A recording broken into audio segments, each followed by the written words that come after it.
Am I blue? Am I blue? Ain't these tears in my eyes telling you?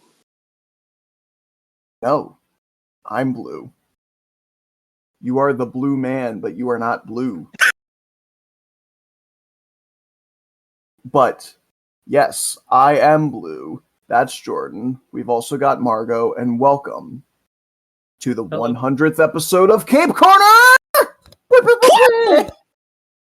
We did it. We didn't let society collapse around us yet. We survived. We achieved our mission objective.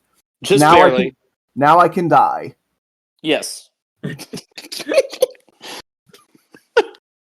We made it. Everybody.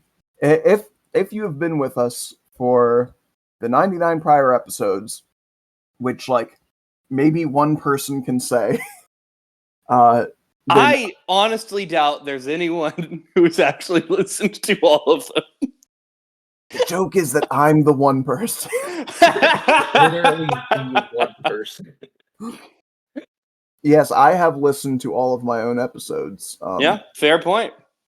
But yeah, I want to say thank you all for this journey. If it's retroactive, it's also fine because we sort of made a joke recently that like 100th episode, it's about Batman. You know, maybe this will be the thing that makes us internet famous. If that is the case, I don't mean to make you feel bad if you only just found out about Cape Corner recently and then like you listen to the backlog. It's totally fine. You are valid. And I'm not planning on stopping this. Which is to say, if this is the first episode of Cape Corner you found, please go listen to the backlog. They're nice. They're very funny. We're hilarious and amazing people. That's what we do when we're trying to promote ourselves. We suck ourselves off super hard, right? Mm-hmm. That's what I do. Well, I'm talking about promoting, not whatever you get up to.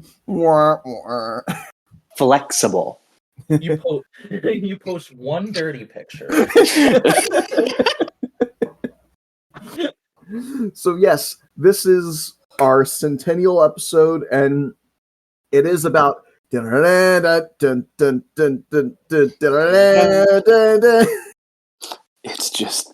the best. I have frequently. It's at first it was a joke. Now it's not a joke. The best 5 notes ever written is like what I keep referring to that as. Anytime.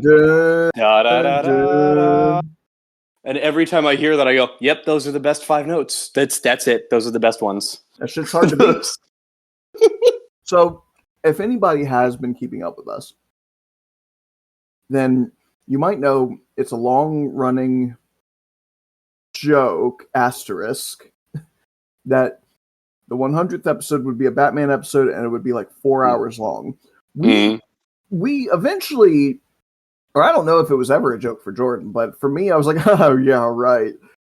Eventually, I came to the understanding of like, oh shit, it might actually be. So we made sure to pick a day where we all were free for today. Yep. Took a while, but we got it. Yeah. And also, my move was sort of up in the air for a while. It is confirmed I will now be moving in like 5 or 6 days. So okay. So I was like, okay, I have time to record and edit this now. So we're doing it. Where the fuck do we start? Bob Kane stole from Bill Finger. Yep, that's a good place to start. So, okay, apparently DC Comics, according to some people, stands for Detective Comics, which I guess much in the vein of chai tea or ATM machine would mean it's Detective Comics. Yeah.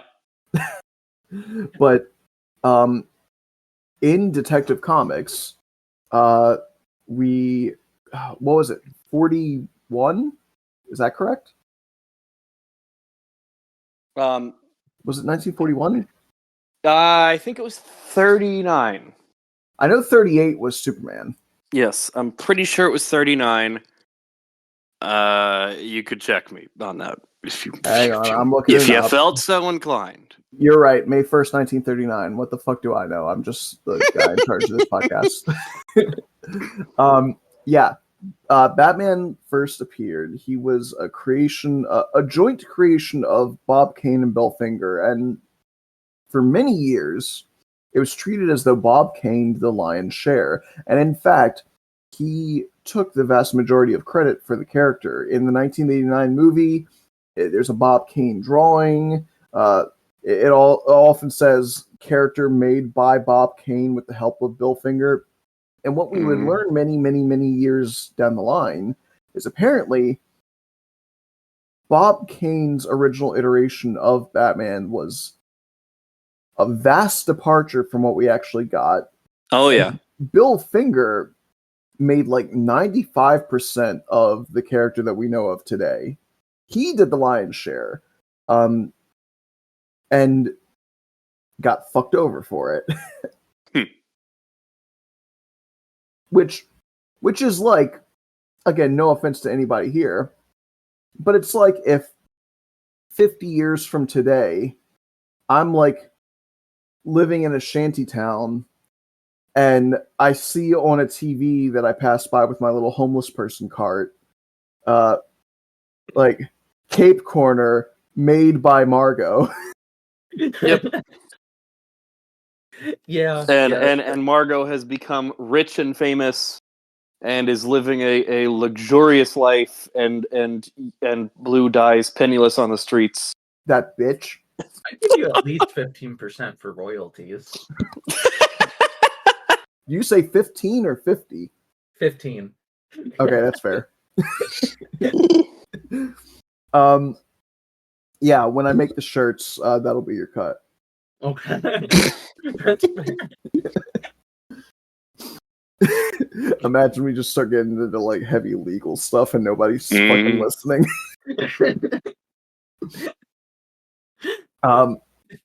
Yeah, okay, Batman. Like, honestly, you know him. Don't fucking play with me. I swear to God, if I get one, actually, I never heard of him. No, the fuck you. Bitch, you know who Batman is. Everybody knows who Batman is. I would sooner believe that someone in this earth doesn't know who Superman is than believe that they don't know who Batman is. Because he's everywhere, and he's much more... What? I was going to say, he's like the face of Detective Comics, or DC, I mean. I think he's probably the face of the superhero genre.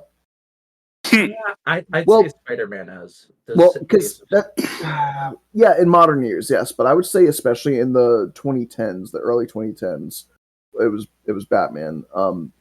Because here's the thing: Spider-Man is more successful, but Batman is more represented. There's more shows and movies with Batman than there are with Spider-Man. Not that Spider-Man's a slouch. Like, in the past 10 years, he's had, what? 1, 2, 3, 4, 5, 6 movies. Like, 1, 2, like 3 or 4 different TV shows. A bunch of comics. Like, video games. Like, there's representation, but even in that 10-year period... Compare the number of Spider-Man projects compared to the number of Batman projects. They never are not making Batman shit. Yeah. Batman gets a whole bunch of animated movies. He's got a ride at Six Flags. He's been a ninja. He's been rebooted 1,000 He got to be with the Ninja Turtles. Yeah. Oh, I remember that. Just got that movie. I need to watch that. It looks so good from the clips that I've seen. I still have yet to watch it. I polished off my ice cream now, by the way. Oh, very good. Thank you. Thanks. I did it, dads. Mom and dad. So we're married. Oh wow, I can't believe it. Sorry. Complete tangent, breakneck type thing, but my friend Faye, who is one of the only people that listens to this podcast, just posted in my server talking about Flight Rising, which I only know about because my ex Andy was a huge slut for Flight Rising. It's a dragon breeding game. You can buy dragons at auction, and there's different, like, you know how like breeding snakes or whatever, you'll be like, they have this genetic marker and it gives them this pattern and this color and these kinds of eyes and stuff like that. Mm-hmm. It's like that, but with dragons. Like, there's different hereditary traits, and some are more rare than others, and people will be like, oh, this is a fucking glitter dragon, blue dragon. Those are super duper rare. I'll take 5,000 dragon coins for this. Mm-hmm. Yeah, sorry, not relevant at all. I thought it was wild. Anyway, yeah, okay. So I guess we'll just, everybody knows it, but the backstory of Batman is that Bruce Wayne was the son of wealthy philanthropists Thomas and Martha Wayne. Thomas was a surgeon, a very well-respected surgeon, and Martha, I think, was just like, she was just kind of like the social party, like, charity lady, right? Like, she didn't have a day job. I believe so. I think so, yeah. And they took little Bruce to see. Okay, it's different based on the continuity. Sometimes it's like Cats at a live action theater, except with bats. Sometimes it's Zorro the Gay Blade at the Monarch movie theater. In one continuity, I believe it was a movie about the Grey Ghost. But regardless, they see some sort of show, and they're leaving in an alley, which is called Crime Alley later on, and a mugger stops them. And again, depending on the continuity, like in one version, it is Jack Napier, who would become Joker in that continuity. But in most continuities, it's a common thug called Joe Chill, and he steals his mom's pearl necklace and shoots his father and mother. And as an 8-year-old boy, he sees his parents gunned down in an alley. He grows a intense hatred of guns and crime. And Gotham City, where he lives, it's like if Detroit and Compton had a baby who was raised by New York. Yeah, sure. Sounds like hell. It is, pretty much. And like, here's the thing, it's a very cool city. If you want a broody and edgy environment for your broody and edgy characters to thrive, Gotham City is the place to be.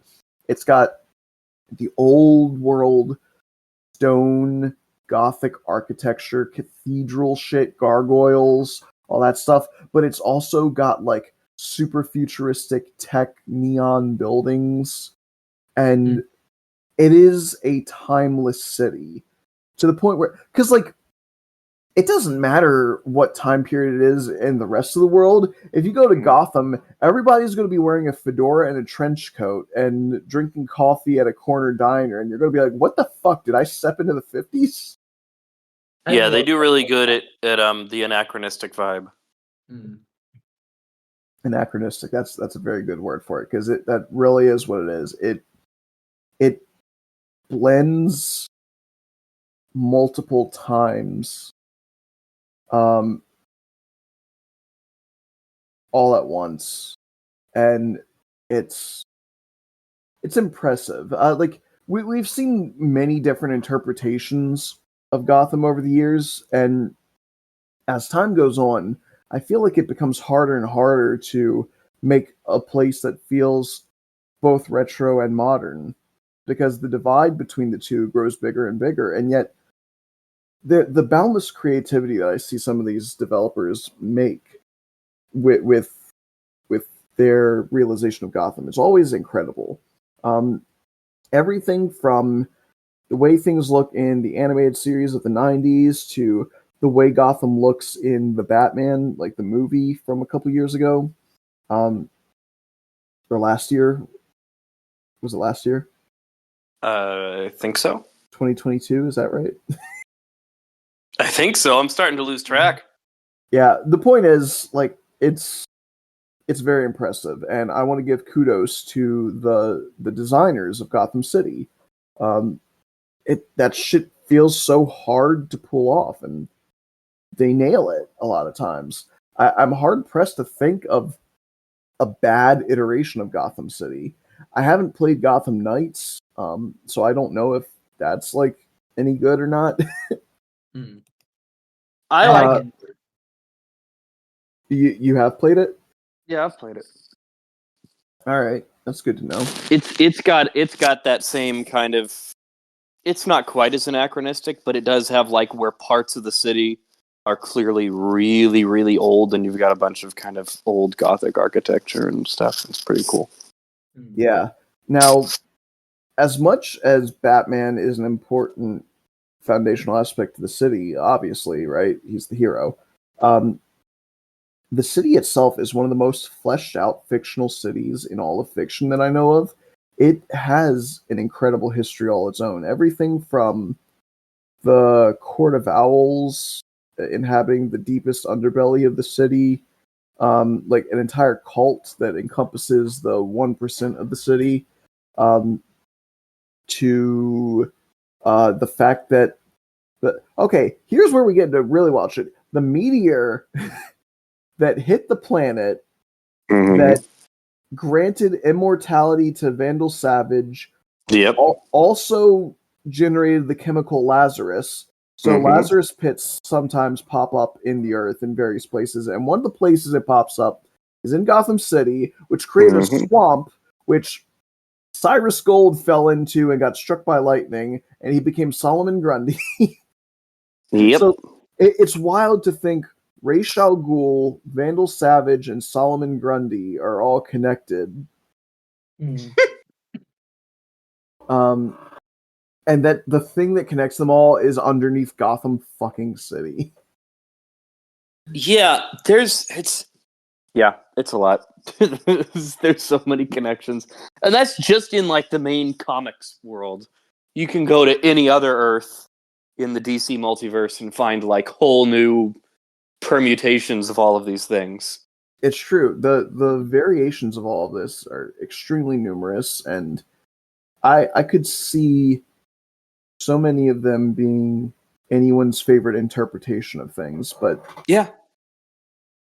And oh man, like, and here's the thing: this episode is Batman, so like, yeah, Bruce Wayne, obviously, but like, am I gonna make a Terry McGinnis episode, or am I gonna try talking about him in here? Because we should probably like we could not like we'll probably cover the DC animated universe version of Batman and touch on him there. Yeah, and I mean, my guess is that Terry should get his own episode. Yeah. We'll see how things go. I'm just going to kind of let this flow naturally. But yeah. So after his parents were gunned down, Bruce grew up traveling around the world, learning. Have you guys ever seen Samurai Jack? Yes. Yeah. You have? Okay, thank you. At some point. The first I was like thinking about it, and I was like, wait, is that one? Yeah, okay, I've seen a few episodes. It was what my brain was doing. The first episode of Samurai Jack, it does a similar thing where he he's training in Africa with the fucking Zulu warriors, and then he trains with the samurai, he is a samurai, but you know what I mean. He learns martial arts from the monks in Tibet and the Shaolin, and he trains with fucking pirates and shit, and he learned Viking berserkers and shit like that. Like, he learns from all the cultures of the world, all of their fighting styles. And Batman does a similar thing. He learns from masters all over the world, and in a lot of modern interpretations, they just boil it down to he learns from the League of Shadows. Okay, fine. Yeah, some of them. But I like when he learns all the things from all the people. Yeah. That's typically more fun. Yeah, for real. And actually, okay, so here's a fun point to bring up. Many years ago, 10 years ago, in fact, or like 8 or 9 or 10 years ago, somewhere around there, I was doing a thing on my YouTube channel where I was making vlogs of whatever issue of the day I was thinking about. And I wanted to rant about something, and so I recorded it and uploaded it. And I was just hanging out with my friend Gene, and he mentioned one of them to me. He's like, I used to watch this video that you made a lot before you deleted it. He's like, it was a video I made called Stop Saying Batman's Not a Superhero. Yeah. Okay. And my big thing was that there are people that argue that Batman is, as a lot of people put it, a normal man among gods in the Justice League. And that he's the only one that's not really a superhero. And I was like, he is a superhero. People are like, but he doesn't have powers. I'm like, what do you define as powers? Because, first of all, a lot of powers are just skill. And in terms of skills, he has more than any normal human being could ever hope to wield in their body at the same time. He's the world's greatest detective, a master of criminology and psychology. He's a master of ciphers and encryptions. He is a master of biology on the cellular and even molecular levels. He is a master of chemical reactions. He is a master of multiple martial arts, like yep, beyond, 127 forms. Beyond black belt level in all of them. Like he no human being can do all of these things. He's a polymath. Wait, I need to look this up because I remember that I once read, like, if you just read the first sentence or two of Batman's Wikipedia entry under powers and abilities that they always have down there. Hang on. I actually am looking at it right now. I'm pulling it up. Okay. Abilities. Batman has no inherent superhuman powers. He relies on his own scientific knowledge, detective skills, and athletic prowess. Batman's inexhaustible wealth gives him access to advanced technologies, and as a proficient scientist, he's able to use and modify these technologies to his advantage. Those are the first two sentences. Yeah, and I just think that's insane. And then you skip down a bit, and you get to, as a polymath, his knowledge and expertise in countless disciplines is nearly unparalleled by any other character in the DC universe. He has shown prowess in assorted fields such as mathematics, biology, physics, chemistry, and several levels of engineering. He has traveled the world acquiring the skills needed to aid him in his endeavors as Batman. And then my favorite, Superman considers Batman to be one of the most brilliant minds on the planet. Yes, and Superman was literally born with a mind that is above the human level. Like, you keep going down, and you get to, like, he's strongly disciplined and has the ability to function under great physical pain and resist most forms of telepathy and mind control. This is a thing that I mentioned to Gene when we were talking about him. I was like, there's an episode of something. I think it's Justice League or Justice League Unlimited. There was somebody that went to possess him. I think it was Deadman. And when he went to possess him, he went into Batman's mind. It's in Justice League Dark, the animated movie. Oh, is it? Okay. Yeah, he got kicked out of Batman's mind because it was too much for him to bear. Yeah. He's too powerful. Like, his brain is too strong. You can't possess him. Yeah. And listen to this. Here's, again, so he has photographic memory, and that allowed him to master all these martial arts. So here's a list. Ready? And this is not comprehensive. This is just some of them. Yeah. Aikido, boxing, Brazilian Jiu-Jitsu, capoeira, eskrima, fencing, gatka, hapkido, jeet kune do, judo, What the fuck is that? Kalari Payatu. I don't even know most of those. Karate, Kenjutsu, Kenpo, Kickboxing, Kobudo, Krav Maga, Kyudo, Bojutsu, Muay Thai, Ninjutsu, Pankration. I don't know how to actually pronounce it. The Greek one with the spears. Yeah. Sambo, Savat, Silat, Taekwondo, Wrestling, numerous different styles of wushu. Bajrang, China, Hwanga, Shaolin, Tai Chi, Wing Chun, and Yaoyan. And parkour. And parkour. Had to add that. And I like that. Go ahead. I was just gonna say it's insane. It's ridiculous. Yeah. And on top of all of that, we have where which part was I about to read? That he's a master of disguise. That's important. Mm-hmm. That's like another thing because they do that constantly in the animated series. Malone.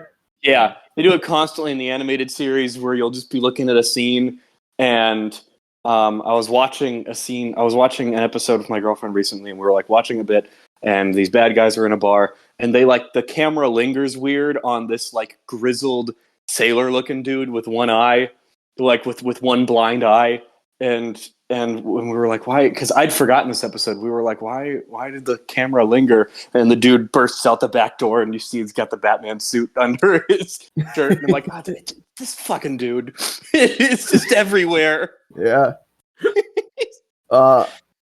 Yeah. So what I was also saying in my Batman is a superhero, you fucks or whatever I called it video is one of the big things that people like to say is, okay, well, he doesn't have powers. He uses technology, to which I say, so does Green Lantern. Yeah. But you don't say technology. He's not a fucking superhero just because he's wearing a super alien teched out, blinged out ring. People don't say Iron Man's not a superhero. The only difference is the implementation of technology. One is compact and generates energy as a thing. One is a suit that you wear around your body. And for Batman, a lot of his tech is handheld. So it's very normalized. Like, I could hold a lot of his gadgets, so it feels more mundane. But if you really think about it, are any of us going to be able to use his gadgets nearly as effectively as he does? Yeah, firstly, not nearly as effectively, and secondly, you nailed it with that they're handheld and they feel excessively advanced.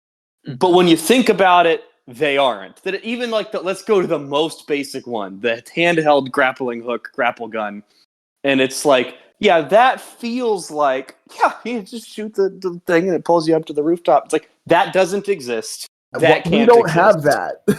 and it's like, it is every bit as fantastic as a Green Lantern ring in terms of what we're actually able to achieve. It's got to have a certain degree of hammer space just to hold the coil in there. Yeah.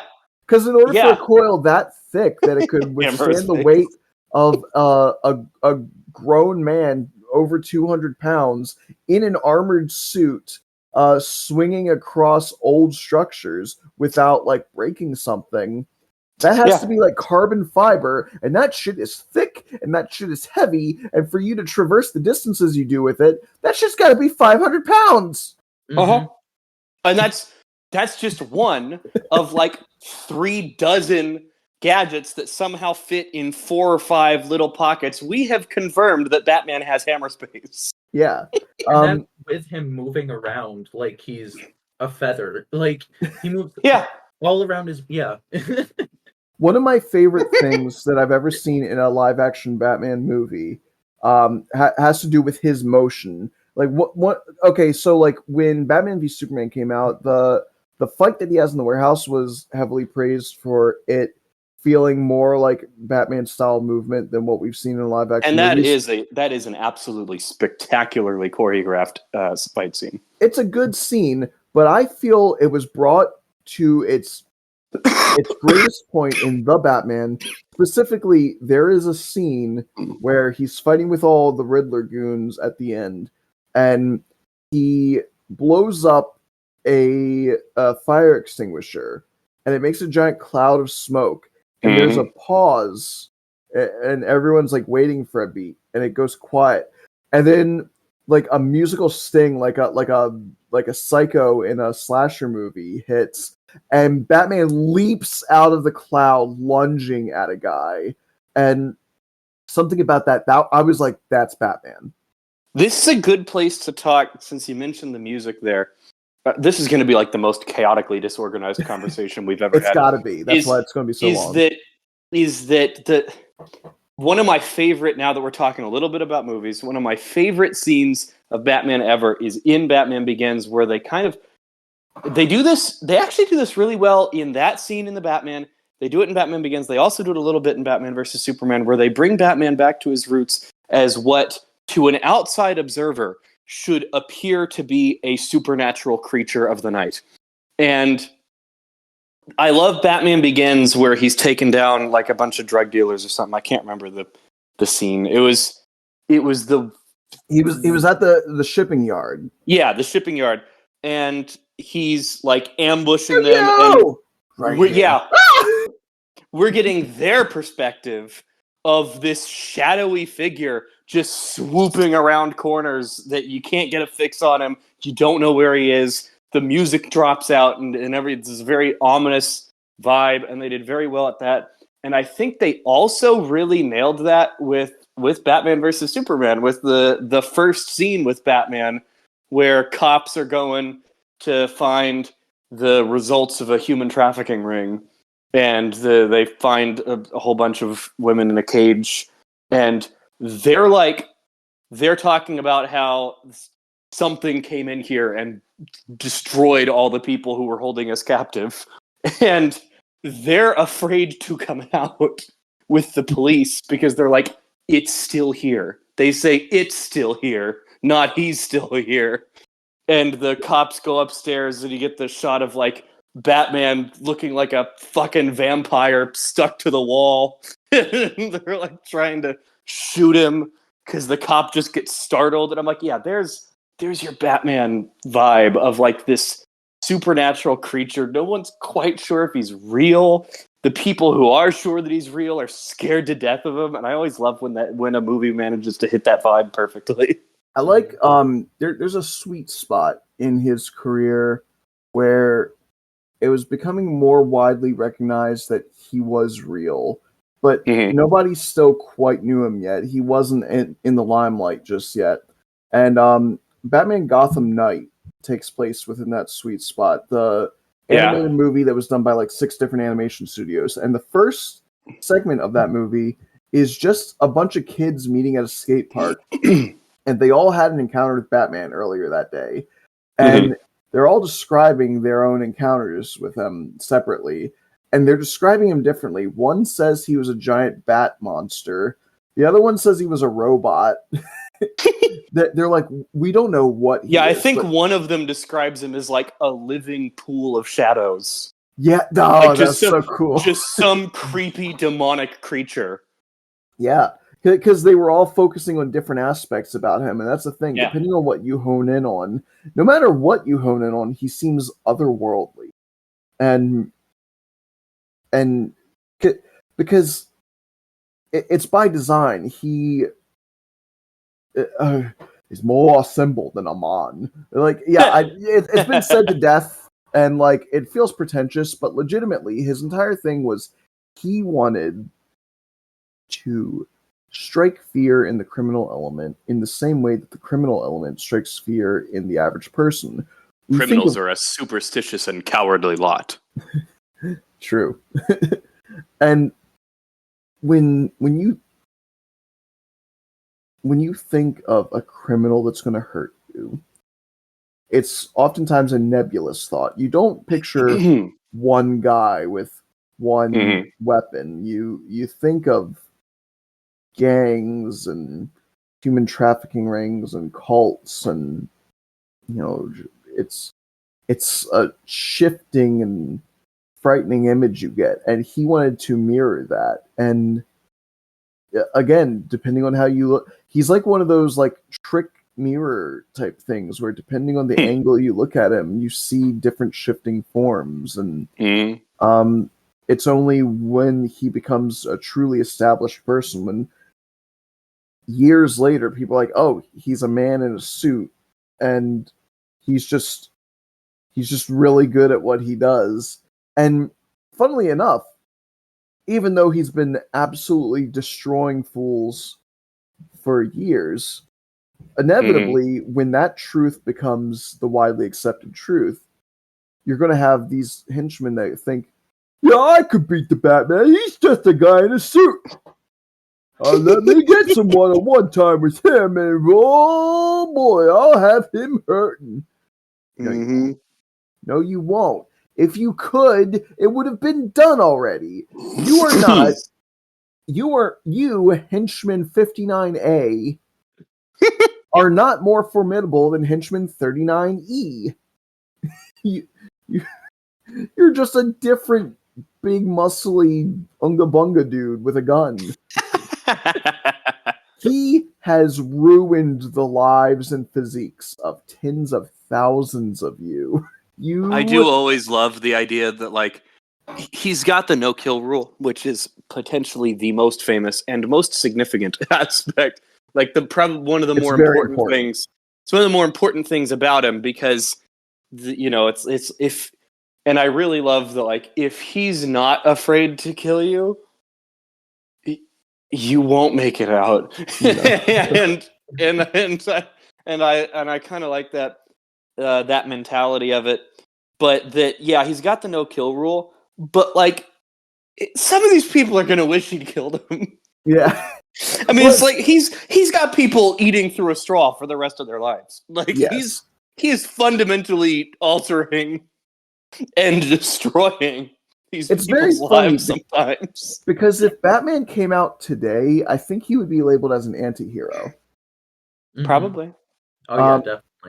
Because he operates with a level of brutality and ruthless efficiency that makes other heroes uncomfortable. Superman and him did not fuck with each other when they first met. They are best friends. They're the world's finest these days, but they, in all of their first meetings across media, they don't get along immediately. My personal favorite being, I'm happy you brought it up, the DC Animated Universe version in the world's finest episodes of Superman the Animated Series.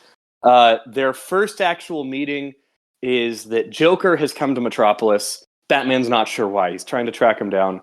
He finds some mob bosses or, like, just some gang something and beats the fuck out of some people and has thrown this guy up against a wall and is interrogating him for where the Joker is. The guy's withholding the info, and he's getting more aggressive, and he's going, I don't know, honest. And then Superman shows up and holds back one of Batman's punches and basically says, like, he said he didn't know.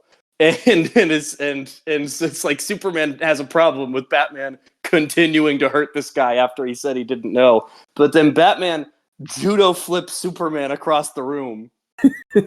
Which just cracked me up. I've seen that scene, and what's very funny about it is that Superman clearly could have stopped himself, but he was so shocked by the audacity that he was just like, "What did this man just?" And then he hit the surface, and like he it's not so much he let himself get flipped; he was just so surprised that he had the nerve to do it. It's also like those episodes are really good at showing how well matched Batman and Superman are as, like, formidable people, because that, like, there's a back and forth of one-upsmanship there where he, like, judo flips him across the room, and then the guy starts to get away. Batman goes after him, and Superman, like, shoulder checks Batman into the wall because, of course, and uses his X-ray vision to see that that's Bruce Wayne. And he's like, Batman's annoyed. And so then Batman just produces kryptonite in, like, a tiny little baggie. And Superman's, like, staggering back, and he just says, it doesn't take much, does it? The Joker has 3 pounds more where this came from. Thought you might want to know. And then just tosses it away and leaves.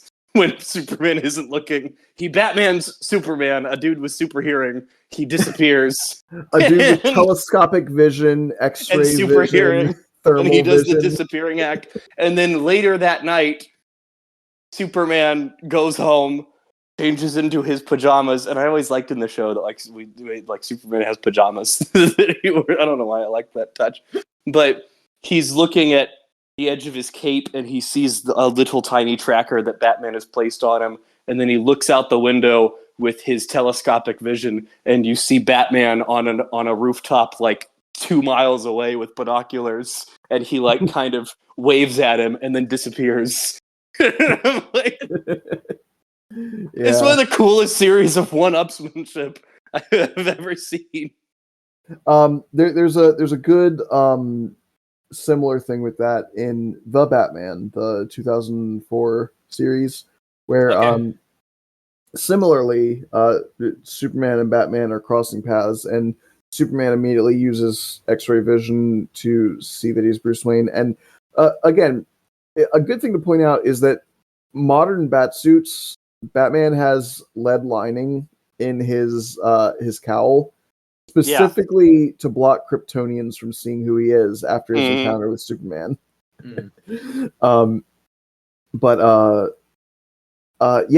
So Superman like goes home, and he goes to his apartment as Clark Kent, and he gets met at the door by Bruce Wayne.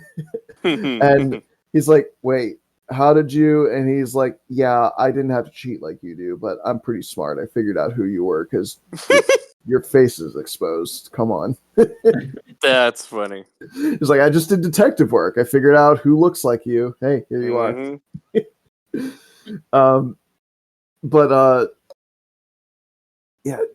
Batman is like, and that's the thing, because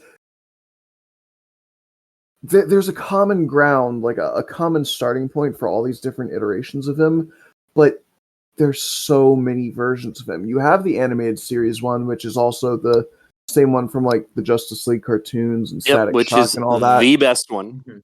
Kevin Conroy is fucking legendary. And as a spinoff to that, not technically the same continuity, but based on the same starting point as that continuity, is the Arkham games.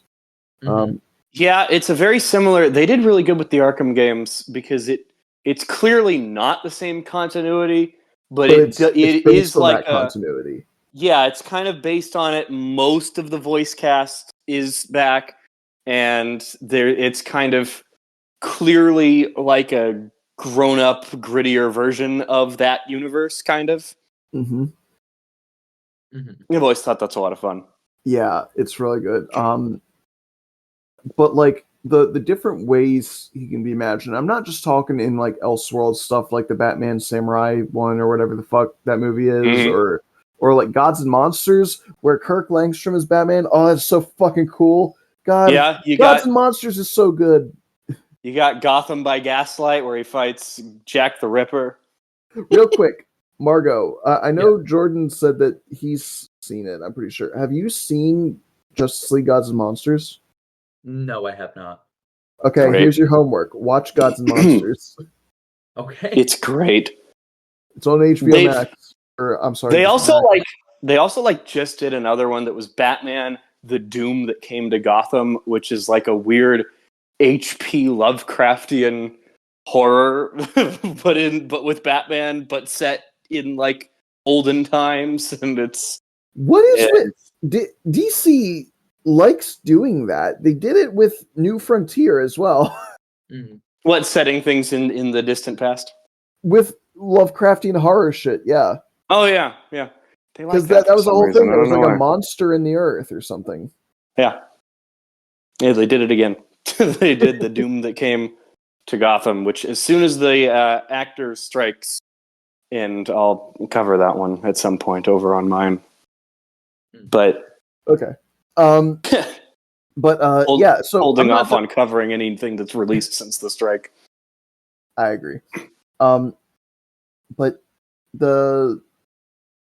I'm not just talking about the Elseworlds versions. Even core Batman interpretations tend to vary quite a bit. Again, the difference between Batman the Animated Series and The Batman from 2004, there's quite a bit of different. Like, for one thing, that series had a cardinal rule it was trying to abide by, which is every villain should be able to a certain degree to be able to physically threaten the Batman. They should all be able to fight him.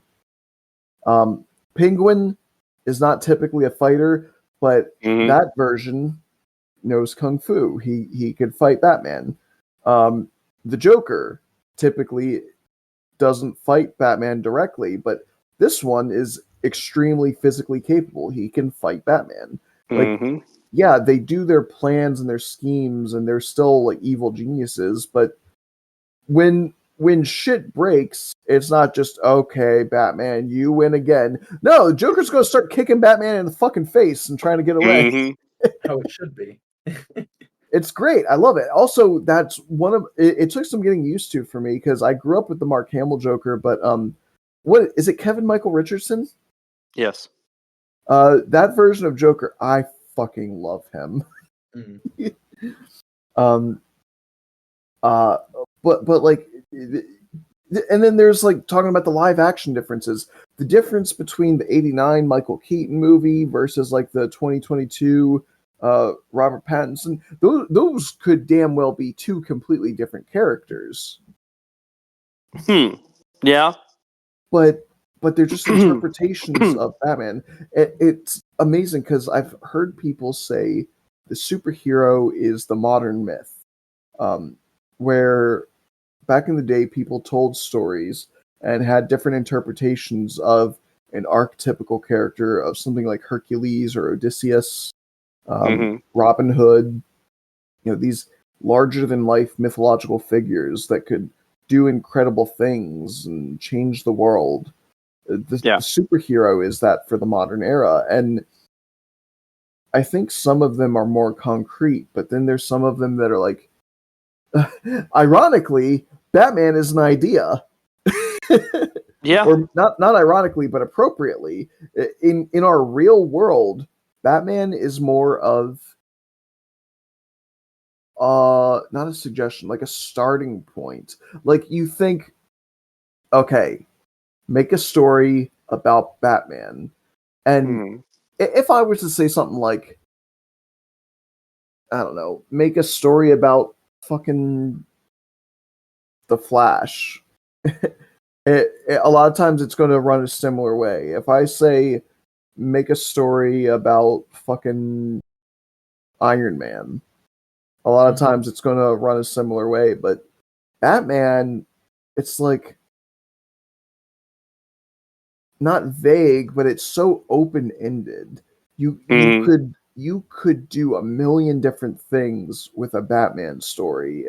It could be a gritty detective noir. It could be a futuristic hacker battle. It could be a fucking Bruce Lee style tower ascension.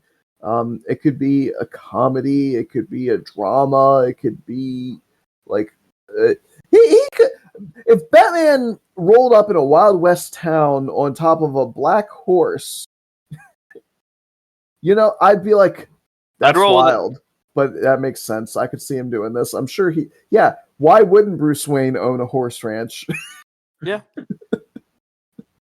Makes sense to me.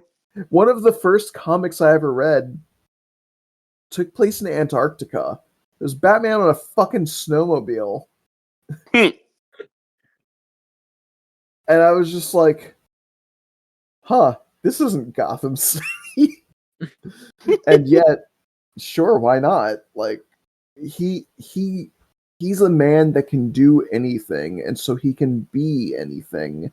You can go in, like I said, a million different directions. You could do multiple genres with him. He's not locked into any one thing. He is one of the most flexible and adaptable characters in all of fiction that I've ever known. In the same way that, again, you could make Thor into a classic mythological tale in like a documentary style, or you can make him a superhero in the MCU, or you can make him a villain in God of War. Batman represents the modern myth, the superhero, the way that different people tell different stories based around the same character, because the character is more of, like I said, a starting point or an idea rather than a concrete, defined, it has to be this way type deal. Yeah. He's one of the most versatile comic book characters. Versatile. There you go. That's the word I was looking for. Yeah, and so I think that's going to be a good springboard for. I want each of us to talk about an iteration of the character that we love and why we appreciate that version so much. That's an interest. I mean, I feel like I could do that for any version of Batman, but I only want to talk about the original Kevin Conroy DC animated universe version, because he was the first time that I saw. He was mostly my introduction to the character. I was aware of other versions of Batman. Like, I'd read a couple of comics and stuff when I got real into the animated series, but I think probably the first Batman I ever saw was probably episodes of the animated series. But he seems to be a uniquely compassionate Batman in the crowd of multiverse Batman, where you've got you get a lot of sequences like with Two-Face and Mr. Freeze, where, like, Mr. Freeze is one of my favorites, where Batman obviously has to stop Mr. Freeze because he's going to kill people. But then he's, like, figured out why Mr. Freeze is this way, because Ferris Boyle, like, ruined the experiments that Mr. Freeze was doing to try to save his wife, and was being a greedy rich asshole about his company resources being used to cure a previously uncurable disease. And which is also another thing that I like about Batman, is that he's a billionaire, but he's like, the reason that Batman is so fantastic is because he's how to be a billionaire correctly. and that it's like, he is being generous to his employees. He is a kind person who actually cares about the disadvantaged. And he sees what this other rich asshole did that basically created Mr. Freeze, and he's like, yeah, I'm going to take that guy down too, because he's an asshole and he caused Mr. Freeze to be like this. And you get stuff like that. You get stuff like how much he cares about Two-Face. He's been paying for Two-Face's psychology, rehabs, and at some point he pays for him to go through a surgery that's supposed to, like, partially visually fix the other side of his face, hoping that they can get rid of the Two-Face persona. It doesn't work, but he's trying because he cares about him. And we always have that version of Batman genuinely caring about these people being messed up, and he wants them to get better. I always think that that's a cool aspect of him. And the kind of frosting on the cake of that mentality is, and I'm sure we were going to talk about this eventually, one of the most heartfelt and sad Batman moments in all of animation. Going to talk about Ace, aren't you? Ace, where she is. Anyone who knows Batman has seen the scene, but we'll recap it anyway. Where she's dying. She is this psychic, ridiculously powerful being, and she's dying of, I think they said, a brain tumor or an aneurysm or something. So they enhanced her psionic powers, and it was going out of control, and it was going to give her an aneurysm because her brain wasn't going to be able to keep handling it. And that supposedly at the level of, like, ramped up anxiety she was at, if she died like this now, it might kill everyone in like miles around. Yeah, so she was warping reality with her psionic powers, and anybody who was within the sphere of her reality warping effect would, which, like you said, extended for miles and miles and miles. When she had an aneurysm, it would also essentially kill everyone else. It would give them all aneurysms at the same time. Yeah, and so Amanda Waller, being Amanda Waller, Has she gotten a Cape Corner episode? She should. If she No. hasn't. Well, I mean, I think we did a Suicide Squad episode, so That's true. That's probably pretty as close to as you're being gonna an Amanda get. Waller episode. Waller being Waller basically says someone's got to go in there and kill Ace before with this like device that'll neutralize her powers and kill her before she can snap with this psychic wave or whatever.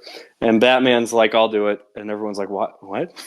Batman's gonna go kill Ace?" And he's like, "Yeah, I'm gonna do it. She knows me. We have a history. I'll go do it." And he takes it and he goes in there. And I like that Ace knows immediately that he's not going to use it because she can read his mind, basically. Yeah, the moment he steps in there.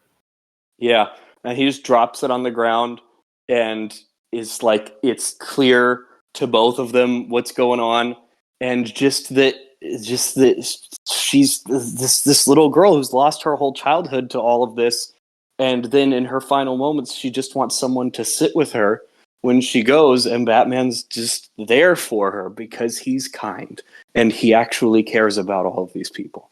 And the Kevin Conroy DC animated Batman is my favorite because he's the kindest and the most compassionate of the Batmans, in my opinion. I want to say something about that real quick. I appreciate that somebody on the writing crew of that show went. Has anybody ever noticed that one of the villain gangs that Batman fights is the Royal Flush Gang, and they have a character named Ace, and Batman's animal companion is Ace the Bat Hound, and so they did a great thing of writing where he didn't have Ace in the Justice League show and the Batman the Animated Series era, but he had Ace as an old man in Batman Beyond, and so they decided to write it that Ace had such a profound effect on Batman, her death, that he decided to name his dog after her when he got him. That's a really cool detail of lore of just the story of that universe. It's so sweet. I love that, actually. It's incredible. Margot, did you want to talk about a version of the character that you're very fond of? Mine would have to be the Justice League version. It just shows like how prepping. Do you mean the animated series? Yes. Sorry, I should have. Yeah. So that's the same one. I think we're all just going to talk about the animated series version. I'm going to do someone different. My point for this was for all of us to talk about a different one. Oh, my bad. I guess I.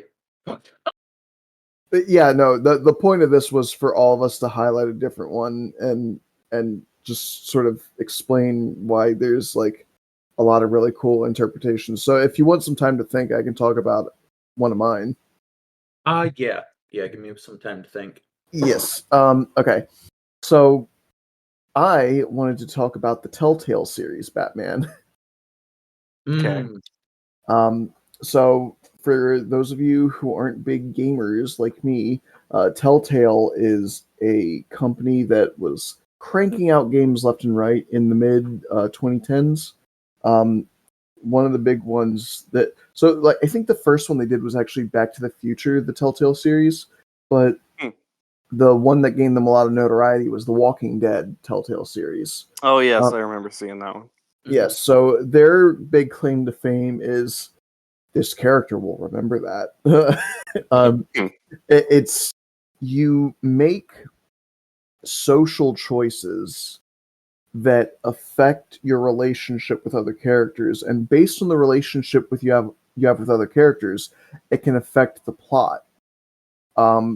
They may die in the plot. They may come in and save you in a situation where you might otherwise lose something important. It's where your dialogue choices affect the future of the story, essentially. And they made a Batman Telltale game. Two of them, in fact. The second one is called The Enemy Within. And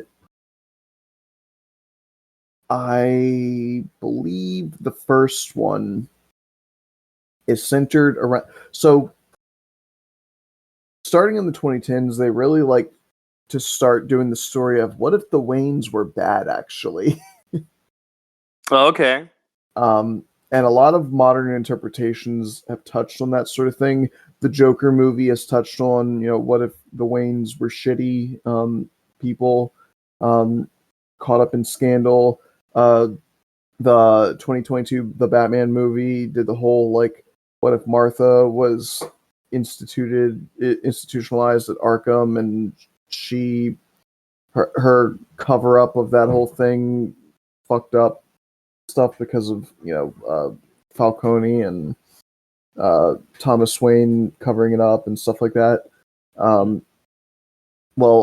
This was one of the first ones that I'm aware of that really started doing that, where the Waynes were like connected to crime families and stuff like that, and not directly, but did help participate in fucking up some lower class people. And so the villain of that game is someone who was trying to get revenge on the Waynes, and as a result wound up coming into conflict with Batman. And then that was very difficult for him, because that's the first time I really saw Bruce Wayne taking the forefront of a Batman story. And I understand they're the same guy. I get it, but and I know it is kind of a cringe, like baby's first Batman deep dive thing to be like, but Batman is actually who he really is, and Bruce Wayne is the mask. Yeah, I know it's been said to death, but it's a legitimate thing that there's a dichotomy to the character. There's a duality to him. There's a difference in the way he operates as Batman versus how he operates as Bruce Wayne. And you could argue there's even two Bruce Waynes. There's the fake one, and then there's the real one that Alfred sees. Yeah, that's a good way to put it. So, like, it's more than just two aspects of his character. What's really funny is, as I was scrolling down on the Batman page, looking at different iterations of him, one of the things that popped up is psychological interpretations, and someone said that he reflects the shadow archetype of Jungian psychology. And yes, he does represent the shadow quite a bit, but you know what else he represents? The persona. He puts on a different face depending on who he's talking to. If he's dealing with children like Ace, he's very kind. If he's dealing with members of the Justice League, he's very strict. You're some of the most powerful people in the world. You need to be put in check. I don't give a fuck how good you are. If he's dealing with people like criminals or evil billionaires, he's the menace. He's the monster under their bed. If he's dealing with the cops in the government, he looks at them with suspicion, but is willing to work with them. If he's dealing with the socialites at his mom's charity gala, then he puts on the billionaire playboy. And when he's just with Alfred, he's probably the realist he's going to be, but he still oftentimes puffs his chest up a little bit to make Alfred not worry. What's very funny is the master of disguise is almost involuntary, because he has to be so many different people constantly that lying becomes second nature to him. Yeah.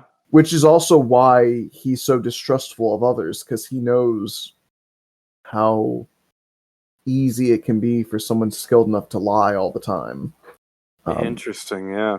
And it's because he is psychologically pulled in so many directions that there's a strain on him.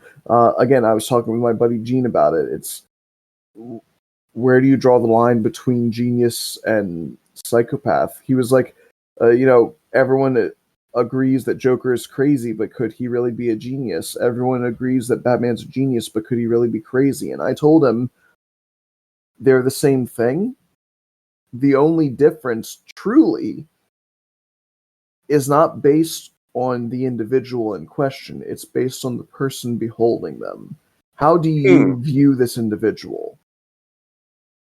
Because a person who today is called a madman, 50 years from now, could be called a genius that was ahead of his time. True. And Batman is clearly a damaged individual. Yeah, that's a really important thing to touch on, just how damaged Batman is, because it is important to acknowledge that no matter how cool Batman is, and no matter how capable and smart and badass and compassionate Batman is, it is absolutely insane that he dresses up as a bat and goes out at night to fight criminals. Like, he's still fucking nuts. Like, Oh, this yes. this is not a healthy brain. And so I agree. that was a very important thing to bring up. I like that. So with this very young and very distraught version of the character, he's having to come to realize that one of the things that he thought was safe, like, he's like, there's so many fucked up people in this world. I've seen so much messed up shit. I've seen the streets of Gotham. I've been trying to clean it up for a few years now. I've seen how dark the world can be, but at least I came from a place of good. My parents were good, and they were just genuinely wonderful people. And then to have that rug ripped out from under them, it's like, actually, they were human beings, and they still lived in Gotham. They didn't achieve success without doing some dark shit of their own, and that almost broke him. It was very difficult for him. And so in the first game, a lot of his journey is he has to learn to accept that even dark people, damaged people, manipulative people, people who have hurt others, they're still people. And they don't deserve to be written off right away, which is the perfect setup for the second game, where he meets a man who is a John Doe. He doesn't have a name, and he's interred at Arkham, and he's very sweet. Like, he's a kind person. He's a little weird. He's kind of twitchy sometimes, and he's got pale skin, but like, he's a very kind and gentle person who doesn't want to hurt anyone. But he winds up getting kidnapped along with Bruce, who he considers his best friend, because Bruce is, again, trying to learn to be more kind to more damaged people because of the things that he learned in the first game. And one of the people that kidnaps them is a young Harley Quinn, who she is actually starting off as the leader of this gang, and she winds up beating on this John Doe, and he snaps and he physically threatens her, and it impresses her and the gang, and eventually they all start respecting him, and he starts to get a taste of power, a taste of recognition, and they give him a name. He no longer has to be a nameless John Doe. They start calling him Joker. Oh, okay, that's pretty cool. And now Batman has to struggle with this person who was clearly vulnerable, who clearly needed more help than he was getting, and he wasn't able to do enough to protect and save him. And now he's coming into conflict with him, and he's like, am I really willing to hurt him the way I've been hurting criminals now that I know that he's a person? And it's some of the greatest inner conflict I've seen out of Batman, because for better or worse, Batman is a very decisive character. He does horrible things because they need to be done when other heroes would give pause. And the resolve and the determination, and yes, the psychological trauma he's been through, it's all very apparent in his decisiveness. But I love seeing a version of him where he's decisive not through nature, but because he has to be. And after he makes decisive moves, which are forced by you, the player, having to make a choice with a timer counting down, you only have a few seconds to make a lot of these choices. And interesting. In other Telltale games, that shit is annoying as fuck. But in this, it feels appropriate because you are now in the same situation as Batman. You feel the pressure of having to make hard choices quickly because you are the Batman. The city is relying on you. And after those choices are made, you get to see Bruce in solitude contemplating, going, did I do the right thing? Should I have done things better? You can replay the game and make different choices, but Batman has to live with the choices he's made, for better or for worse. And sometimes they save the day, sometimes they make new supervillains. And that game made me appreciate him on a level that I hadn't before. So that's my pick. That's pretty good. I like that. That's real interesting. All right, did I give you enough time, Margot? Yeah. Now All we right. talk about Lego Bat. No, I'm joking. I'd have been down, man. That's a good version. I actually, I'm kind of a sucker for these types of things. Same thing with like Smallville, but I actually really liked Gotham's version of Bruce Wayne. I'm so glad you brought That's this up. That's a fun Bruce. Yeah, I'm such a sucker for actually watching the heroes before they actually become heroes. And it was his character goes through quite a bit of trauma too. He has to ends up eventually discovering that his parents weren't like fucking amazing people. He had to figure out that Gotham's really a terrible fucking place. Yeah. I never actually got to the last season though, so I don't know anything about that. You should watch it. It's shorter than the other seasons. I do need to rewatch it. It's on Max for now. All the other seasons are 22 episodes, and the last season is 12 episodes, so it's exactly 100 episodes. Damn. Okay, that's awesome. Oh, I didn't realize that they lined it up that well. It's pretty good. Oh yeah. For someone like me who loves to track things on a percentage-based system, like a progress bar, it was extremely pleasing to me that every episode was 1%. Like when I'm at work, if I'm working for 5 hours, I know that every 3 minutes is 1% of my workday. That's a fun calculation. Because 100% divided by 5 is 20, so every hour is 20%. And 20% out of 60 minutes means that it's 1% every 3 minutes. I remember you telling me this when we used to work together, actually. Yeah. So again, for anyone who doesn't know, me and Margot actually met at a job that a common job we had. It was a fucking textile factory. Yeah. That's right. Blue was a factory worker. Take that, people who thought I couldn't be blue collar. But I don't know if does anyone think I'm white collar? I'm pretty open about the fact that I'm poor. I don't think anyone. Yeah. But yeah, it helps me get through the workday if I visualize a progress bar, like I'm waiting for a game to install or something. That's fair, honestly. I like that. Yeah, adds a little bit of spice. And if you ever work an 8-hour day and you want to know what the math is there, it's 1 hour is 12%, so 1% every 5 minutes, and just make sure every 2 hours you throw an extra percent in there somewhere.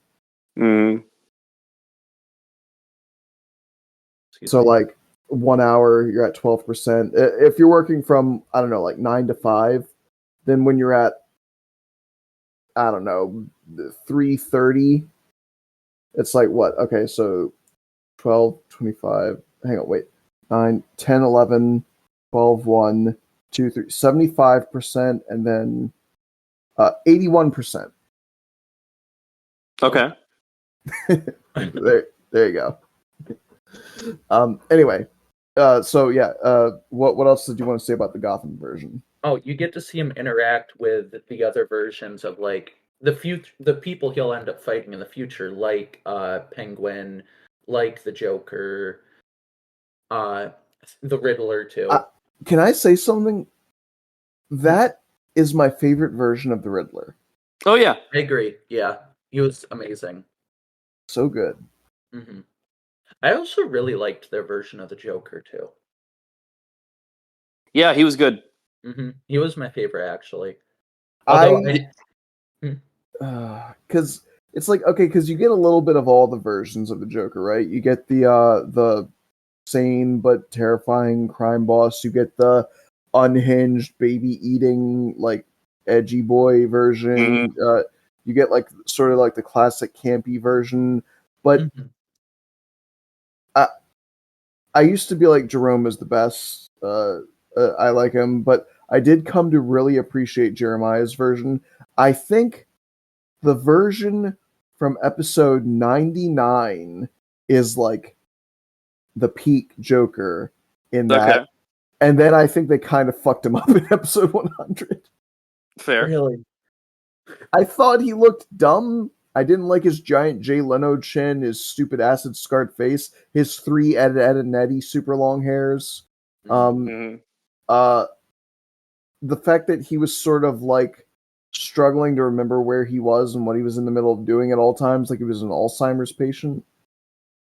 God, with ADHD, I completely understand it that though. Yeah, I get it, but I don't think he'd be Mm. too threatening as the Joker. Yeah, no. Which is my point. Is like I'm like, all right, man. He seems less effective than he was in episode 99. Which I get what they're going for, but I don't know. It's just a preference thing for me. I thought Jeremiah, at the height of his like insanity, like the full white face, purple suit, like I'm gonna fucking kill you, like type deal. Like, Mhm. oh, that was great. But yeah, okay, so I think right there we showed quite the spread of different interpretations. There was an animated series, a video game, and a live action series. And again, speaking to what I was talking about earlier, where like there's a bunch of different ways you can go with a Batman story. A lot of it relies on what the focus of the story is, and like how I was talking about how like a lot of his focus was his internal conflict about how to handle criminals. Like what was a lot of the focus of that game, and Gotham, a lot of the focus is his slow and gradual progression to wanting to be Batman and defining what that would be for him in the future. And versus like a much more established and classical story that I feel the animated series, like not so much Justice League and stuff like that, but the old seasons of the animated series almost treated Batman more as a side character. At least the early episodes was more sort of like, yeah, he's there, you know what he's about, but each episode focused more on the conflicts that was going on with the villains or different people in Gotham, and Batman was sort of the reactive component to come in and deal with things. Which is a completely valid way to interpret him. But I'm not saying it's better or worse or anything. It's just different. But I think that's kind of how I see that series a little bit more, at least in the beginning. Okay. And that's kind of where I was getting with. Like the Batman can be done in so many ways and get so many different points across. He can be an anti-capitalism message a lot of times, which again is very funny and ironic given that he's a fucking billionaire. A lot of times it can just be about the human spirit, very Gurren Lagann-esque. A lot of times it can be about progressivism and the advancement of technology and skill sets, and sometimes it can be about man versus God, injustice style. Oh, and speaking of injustice, I wanted to say another version of the character I really love, another story I really love. I've talked about it before, and god damn it, I'm talking about it again. It's Kingdom Come. Yep. Again, I know you know it, Jordan. Margot, are you aware of Kingdom Come? I've heard of it. I never actually looked into it. Do yourself a favor. I'll link it to you if you want, but go online and read Kingdom Come. It's some of the most beautiful artwork you're ever going to see in a comic book. In fact, I'm sure you've already seen. I've seen a few of the like comic panels. Yeah. Yeah, there's like pictures. It's the very specific style, the like almost hyper realistic drawn artwork of these characters. They did really great on the artwork. It's beautiful. It is. It almost feels like you're looking at an art book that just happens to have a story on the side. Mm-hmm. But it's a very cool story where it's actually I think they referenced it in Young Justice. I think season 4 they mentioned Magog. Like Magog I think so. is going to be a character in the next season whenever they get around to making it. That's insane to me. I'm like, yes, please give me a Kingdom Come season of Young Justice. That would be sick as fuck. Yeah, that'd be pretty cool. If like you know how everyone has like the seasons have a subtitle, like, it's like Young Justice Invasion, Young Justice Outsiders, Young Justice Phantoms. Mm-hmm. If they make something like Young Justice Kingdom, I'm gonna scream. I'm gonna. That'd be pretty cool. But that version of the character is a lot of the inspiration of the Injustice version. Which he himself takes a little bit of inspiration from the Dark Knight Returns. It's an older Batman using an exosuit, right? And yeah, he takes a different moral stance from Superman and a lot of the others on how they should be treating the world. Because in that story, Superman, Wonder Woman, a lot of the old guard Justice League are looking at the way younger superheroes are just going fucking ballistic. They're treating people without powers as second-class citizens that they can walk all over. They're getting extremely graphically gory, violent in the streets with their villains and just like completely splattering their brain. Like it's some it's some Invincible shit. Yeah. It's very The Boys. Kingdom Come is basically, what if The Boys universe used to have the Justice League, and then the Justice League comes back down and it's like, all right, we're cleaning you up. But as a result of them enforcing their will on the new world, the Justice League starts to become more and more authoritarian. Okay.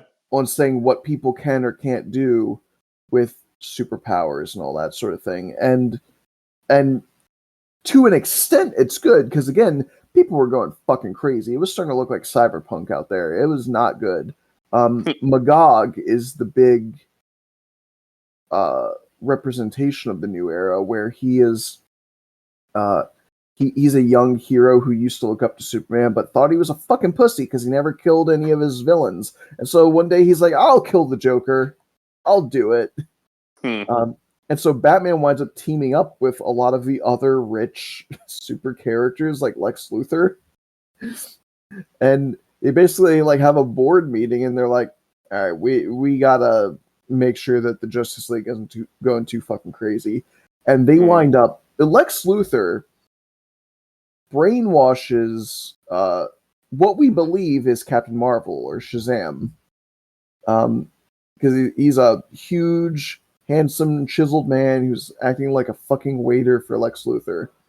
And we later find out that he's actually Billy.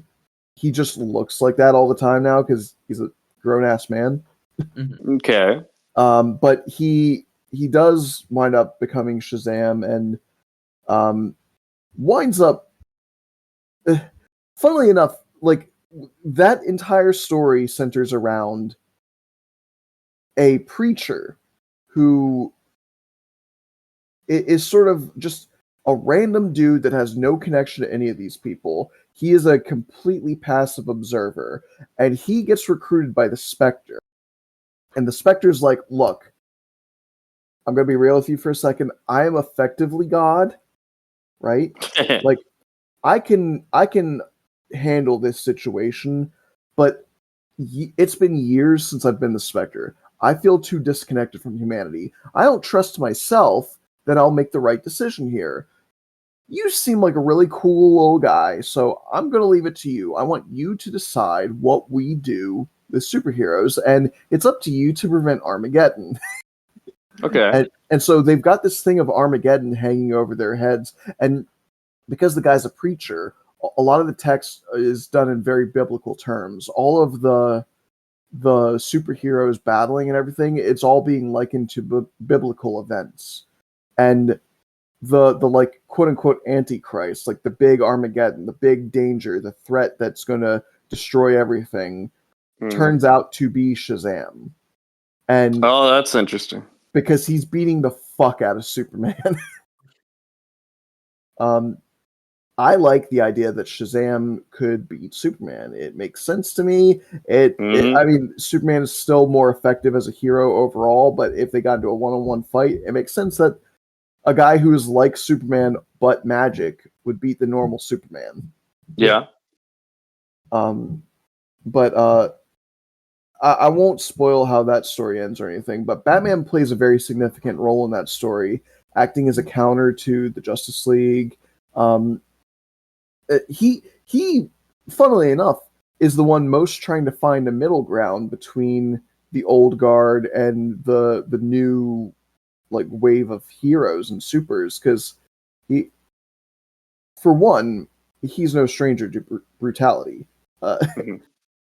He isn't as judgmental of the new kids as the other heroes are. He is still like, all right, you shouldn't all be killing each other, and you should all have a method to this madness. You shouldn't just be doing violence for the sake of violence. But at the same time, he's always been one of the most grounded and realistic people in terms of like, yeah, eventually another generation's got to take over. We can't be heroes forever. And Superman, of course, is like, I can. Have you seen Superman 1 million? The what? Superman 1 million? I have not. It's literally million-year-old Superman who's been spending tens of thousands of years inside the sun. No, okay. He comes out as a golden god.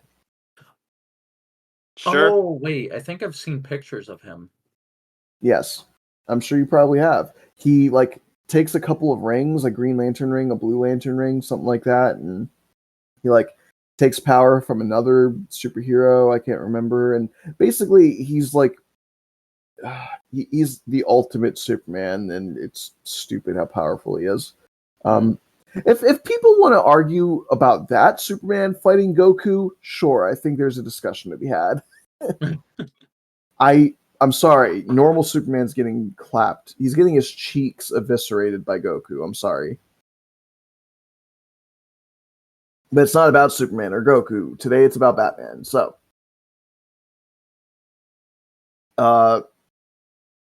let's start talking about the family. Okay. Nightwing is a better character than Batman. I said it. Fight me. I feel like each of them could get their own episodes, but yeah, Nightwing is Batman if more emotionally healthy. Yep. Yes.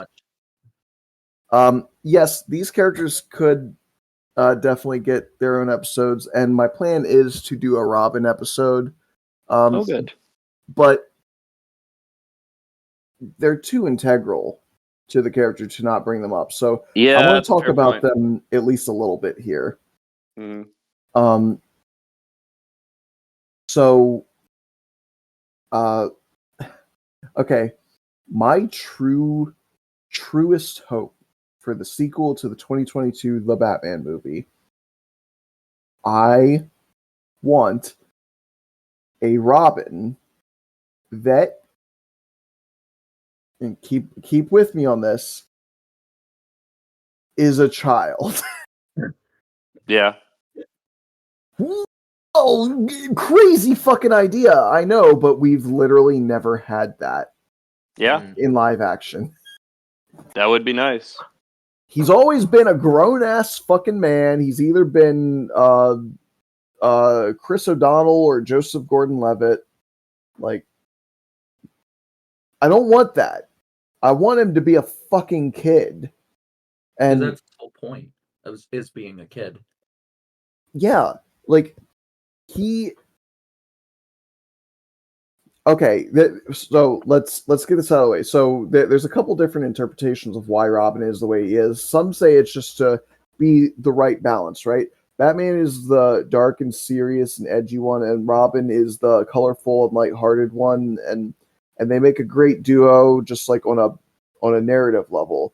Like, yeah, that makes sense.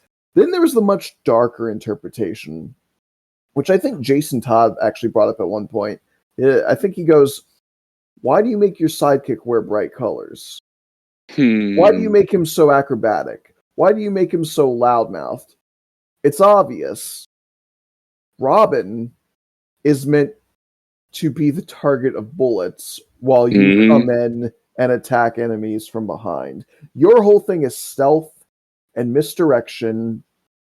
A lot of other superheroes wear bright colors on their chests, so that's where bad guys will aim.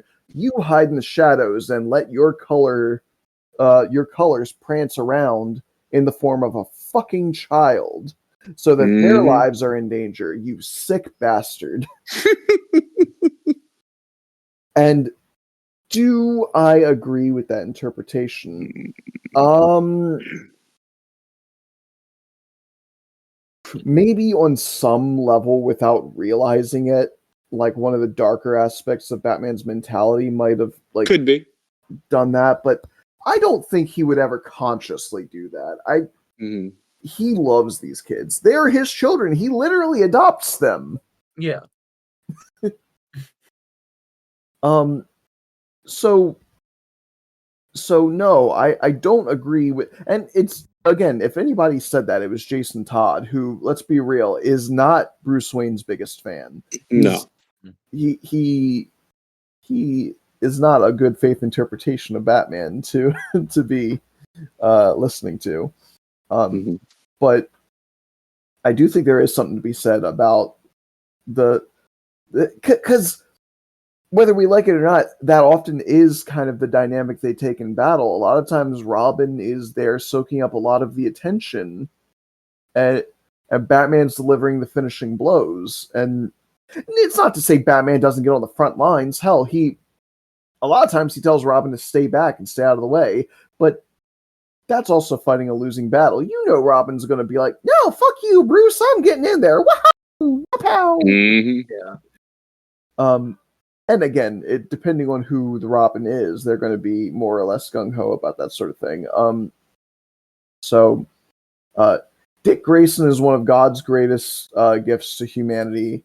He is a strong contender for my favorite comic book character of all time. He's right up there with Peter Parker. Everybody loves Dick. Like what else can you say? But yeah, he is the classic prankstery, prancing about, very acrobatic, jabbing one-liner. I feel like he's probably a lot of the inspiration for Spider-Man, now that I think about it. Could be. Very colorful, extremely acrobatic, talking a lot of trash. Young kid. Honestly, I could see it. Yeah. So he's great. Then of course you've got Jason Todd, who is your rough and tumble youth who ain't afraid to scrap with people. Have you ever thought about how fucked up it is? Like the irony, the sick and twisted irony that not only was he raised as a mechanic, but the first time we see him, he was literally trying to pry the hubcaps or the tires off of the Batmobile. So like and then the thing most associated with his downfall is Joker beating him with a crowbar.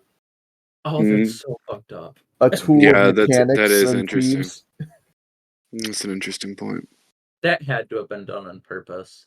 I don't know if it was. I mean, maybe, but I don't know. I don't have that much faith in the 80s writing staff of the Batman comics, to be honest. Especially because the only reason he died is because they left it up to a hotline. That's true. Wait, really? Yeah. Yeah, so fun fact. It was a write-in. People didn't like Jason Todd. So they made a story where he got kidnapped by Joker, and at the end of the issue, they literally put write in or call this toll-free number, whatever it was, to vote on one of two options for the next issue. Either Batman saves Robin or Robin dies. Mhm. Oh my god. People Yeah. voted for Robin to die. Yeah, they That's did that so shit. horrible. And I imagine there's a lot of people who were scarred and regretful for their decisions. Jesus. Yeah, because that's like one of the worst, like, Batman moments. Yeah. Oh. Hang on. I can't believe I'm just finding out about this. So fun fact, Jason actually used to be part of an old phrase about comic books, which was no one stays dead in comics except Bucky, Jason Todd, and Uncle Ben. And That is mostly aged poorly. I was going to say the phrase became outdated in somewhere around the mid 2000s when both Jason Todd and Bucky were revived. Mhm. No Uncle Ben yet. They got us there. Not yet, but Yeah, so now the catchphrase is literally just no one stays dead except Uncle Ben. Yep. Jesus. I'm running to the bathroom real quick. Okay. I'll talk a little bit more about Jason in the meantime, though. I think his resurgence as Red Hood is one of the most interesting modern things in Batman stories because these days people are pretty universally like, Batman's a cool fucking guy and he knows what he's doing and he's super smart and he's just the best, and if nobody else has got me, I know Batman's got me. Batman could beat the fuck out of Doomsday if he really wanted to, and all this shit, right? So it's very refreshing to have someone's like, Batman's a pussy ass bitch and he doesn't know what the fuck he's doing. He sucks dick. And this is why That was a fun sentence to come back on. I was talking about how I appreciate Red Hood in modern Batman stories because it's pretty universally accepted that Batman is awesome and a good guy, and he knows everything and he's the best and can beat everybody. So it's nice to have someone who's like, Batman sucks. Yeah. And what were you saying, Margot? I actually forgot. Yeah, so I appreciate, because I do think it's important to have someone acting as a foil from within the Bat family. Like, whenever Batman makes a plan and everyone's like, good shit, boss, for him to be like, no, what the fuck? That's terrible. Rethink that shit. Because a lot of times, like, again, Batman is not mentally healthy. He's done some out of pocket shit. Mhm. Again, the fact that he has literal children as his sidekicks is questionable at best. A little fucked. Yeah. Though I do want to say, again, one of my favorite things with Batman is from Young Justice when Oh God, I love that quote. yeah, I know where you're going. Yeah, when they're having the Justice League meeting and they're talking about potential members, and the membership of Shazam is brought up because he's a child, and Batman's like, yeah, I already knew he was a kid.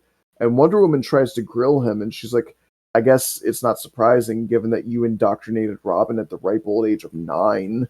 And Batman's like, Robin needed to bring the men who killed his family to justice. And she goes, so he would turn out like you? And he just looks at her and goes, so that he wouldn't.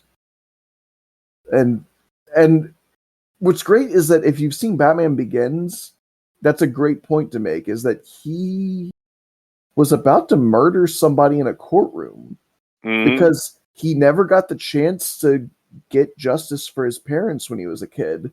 He carried these feelings of anger and resentment, and he was going to fucking murder Joe Chill The only reason he didn't is because somebody else did first. Yeah. That almost ruined him for life. And he was like resentful in the aftermath that someone took that opportunity away from him. He wasn't even like relieved in that moment. Yeah. So if you're Batman like 10 years later, looking back on that, and you see a little kid who just saw his parents get murdered by gang members, and you go, he's going to do the same thing, and he might not get as lucky as I was. Looking back, I was upset, but these days I'm glad I didn't become a killer. And this kid might not have somebody else perform a hit on these guys right in front of him. He might kill them. I need to guide him so that he can beat them without killing them. It makes complete sense why he took Dick in, why he became the mentor to Robin, and it's beautiful because, again, Dick as a character is he's lighthearted but not ignorant. He has seen some of the darkest shit out in the world that it has to offer. How could he not? He's in Gotham City with Batman. But he still tells jokes. He still has fun. He still plays around with his teammates. He rooms with the Teen Titans and just has a good time. He's seen the worst the world has to offer, but he loves life. And that is specifically because Batman gave him a chance to not be like him. That shit's beautiful. And again, Jason didn't really have that opportunity. He didn't get off scot-free. He got his life taken when he was very young. When he was revived, it was against his will, and he went half crazy. And he is very scornful and resentful and angry. He's so fucking angry. The world hurt him, and he wants to hurt it back. Those are two very different characters, but for all intents and purposes, they're brothers. And I love whenever we get to see those two interact because it's the two biggest brothers of the Bat family, and they're so different, but they have a mutual respect for each other. Because Jason can look at Dick and be like, he's a fucking nut. He's a goofball. He's a dork. But he's not an idiot. He's not ignorant. He's not acting that way because he doesn't know how bad things can get. When he's serious, he's fucking terrifying. He could be Batman if he wanted to be. Like, the dude can be scary. He just doesn't want to be. And so I think that he's cool. And from Dick's perspective, he's like, Jason is a maniac. He's a murderer. He's just a sick little fuck. But, you know, he's only like that because of how badly he's been hurt. And I've seen that because he's been hurt so bad, he can be really empathetic and caring about others. And, you know, in his more gentle moments, he's one of the most loving people I've ever seen, and I really appreciate that about him. Their fucking brotherhood is so goddamn good. And then there's Tim, who is the third boy, and he's just like, can you two please just stop fighting? Yeah. Tim is the Robin that I knew growing up. Okay. From the 90s. And when I was a little kid, I didn't know that there was more than one Robin. I thought they were all Tim. And so one day I saw Nightwing, and I was like, who the fuck is this guy? And they were like, oh, he was Robin before Tim was. And I'm like, oh, there was another one that we never saw? And it's like, no. That guy was not this guy.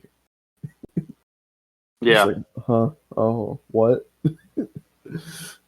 But yeah, it's very funny that like the first two were found by happenstance. Bruce just happened to be watching a circus act one day when a hit happened at that circus. So he literally was just in the right place at the right time to find Robin when he needed him. And Jason was like oh, there's a fucking Bugatti down there, and there's a Rolls Royce. Oh, the Batmobile. I'll try stealing its tires. Its tires full of guns. I mean, I bet you it's worth a lot in the black market. So I'm sure it is. Why would you try stealing it, though? I mean, you're a kid. What's he gonna do? Just like slap your face? I don't know. I guess it depends on how established Batman is at that point. Do they know that he wouldn't fuck up a kid? That's fair. I really like all of there's been like a growing number of TikToks of like people doing someone breaking a very menial rule or law and then getting fucked up by Batman. And my single favorite one was a guy at like a fast food place, asks for a water cup, and then he goes over to the fountain. He kind of looks around, and then he puts Coke in the little free water cup. Then he turns around. Oh no, I remember it was Sprite. Then he turns around. And Batman takes it from him and sniffs it. Goes, "That's not water," and then just beats the fuck out of the guy. I saw that. That's my favorite. There's another really good one where it's it's a guy goes in the bathroom and he decides to take a shit in the handicap stall. Oh no!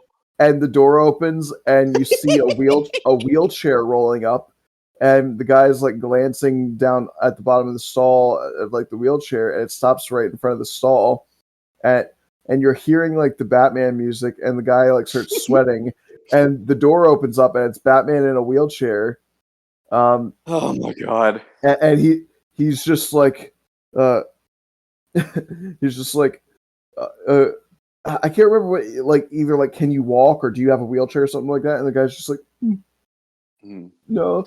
And so he just gets up and just starts beating the fuck out of him while he's taking a shit. Oh god, that's funny. Those are brilliant, and I love those. They've done them for like a no diving sign in a pool when it's like a little bit too shallow. They've done it for a cleanup sign where it's like clean up after your dog and someone doesn't right next to the sign, and then Batman beats the shit. Like those are so funny. I love that so much. It's like I sometimes catch myself being too nitpicky and pedantic, because like I definitely had to stop myself from going like, Batman doesn't actually act like that. Yeah, it's hard to stop yourself. I have to let it go and be like, it's a joke. I know that they know that he's not really like that. Yeah, this is for fun. Someone who's put that much effort into acquiring that cool of a Batman costume understands that this is a joke. Yeah. Yeah, so Tim is the first Robin to find Batman rather than Batman find him. He's literally like, I did some detective work and I figured out you're Bruce Wayne. Can I be your Robin? And Bruce is like, first of all, what the fuck, kid? And second of all, second of all, look, my last Robin just died. I'm not really like interested in sending another child to their death. It's like, no, it's cool. I'll be all right. It's like, fucking, it's like, look, I know who you are. I could be an asshole and like go spread your secret around, or you can train me. It's like, oh, whatever. So Tim is great. It's funny because they all sort of, those first three definitely represent different aspects of Batman's personality. Like Dick represents a lot of like the mobility and the tech usage, and Jason represents a lot of the brute force and the brutality, and then Tim represents a lot of the detective work. So I really appreciate that they all sort of represent different aspects of Batman. And then you've got others, you've got Stephanie and Carrie and Helena and Duke and Luke. See, that fucks me up. Why do they make the two black guys have the names Duke and Luke? Yeah, that's upsetting. I don't want to have another sorry for the accidental racism thing. Margot, you weren't here for that. No, I wasn't. Long story short, Power Rangers Lost Galaxy and Power Rangers Lightspeed Rescue, they both have a Blue Ranger that's an Asian guy. They both have a Green Ranger that's a black guy. And there's like similarities in like personality types and stuff like that. I'm just like, come on, that's not fucking fair. Yeah, that's kind of... Yes, so we struggled to get some names for a moment, and then we had to apologize for the racism. I called Kai Chad, and I was like, wait, no, that's the other guy. And sorry for the racism. yeah, sorry for the racism.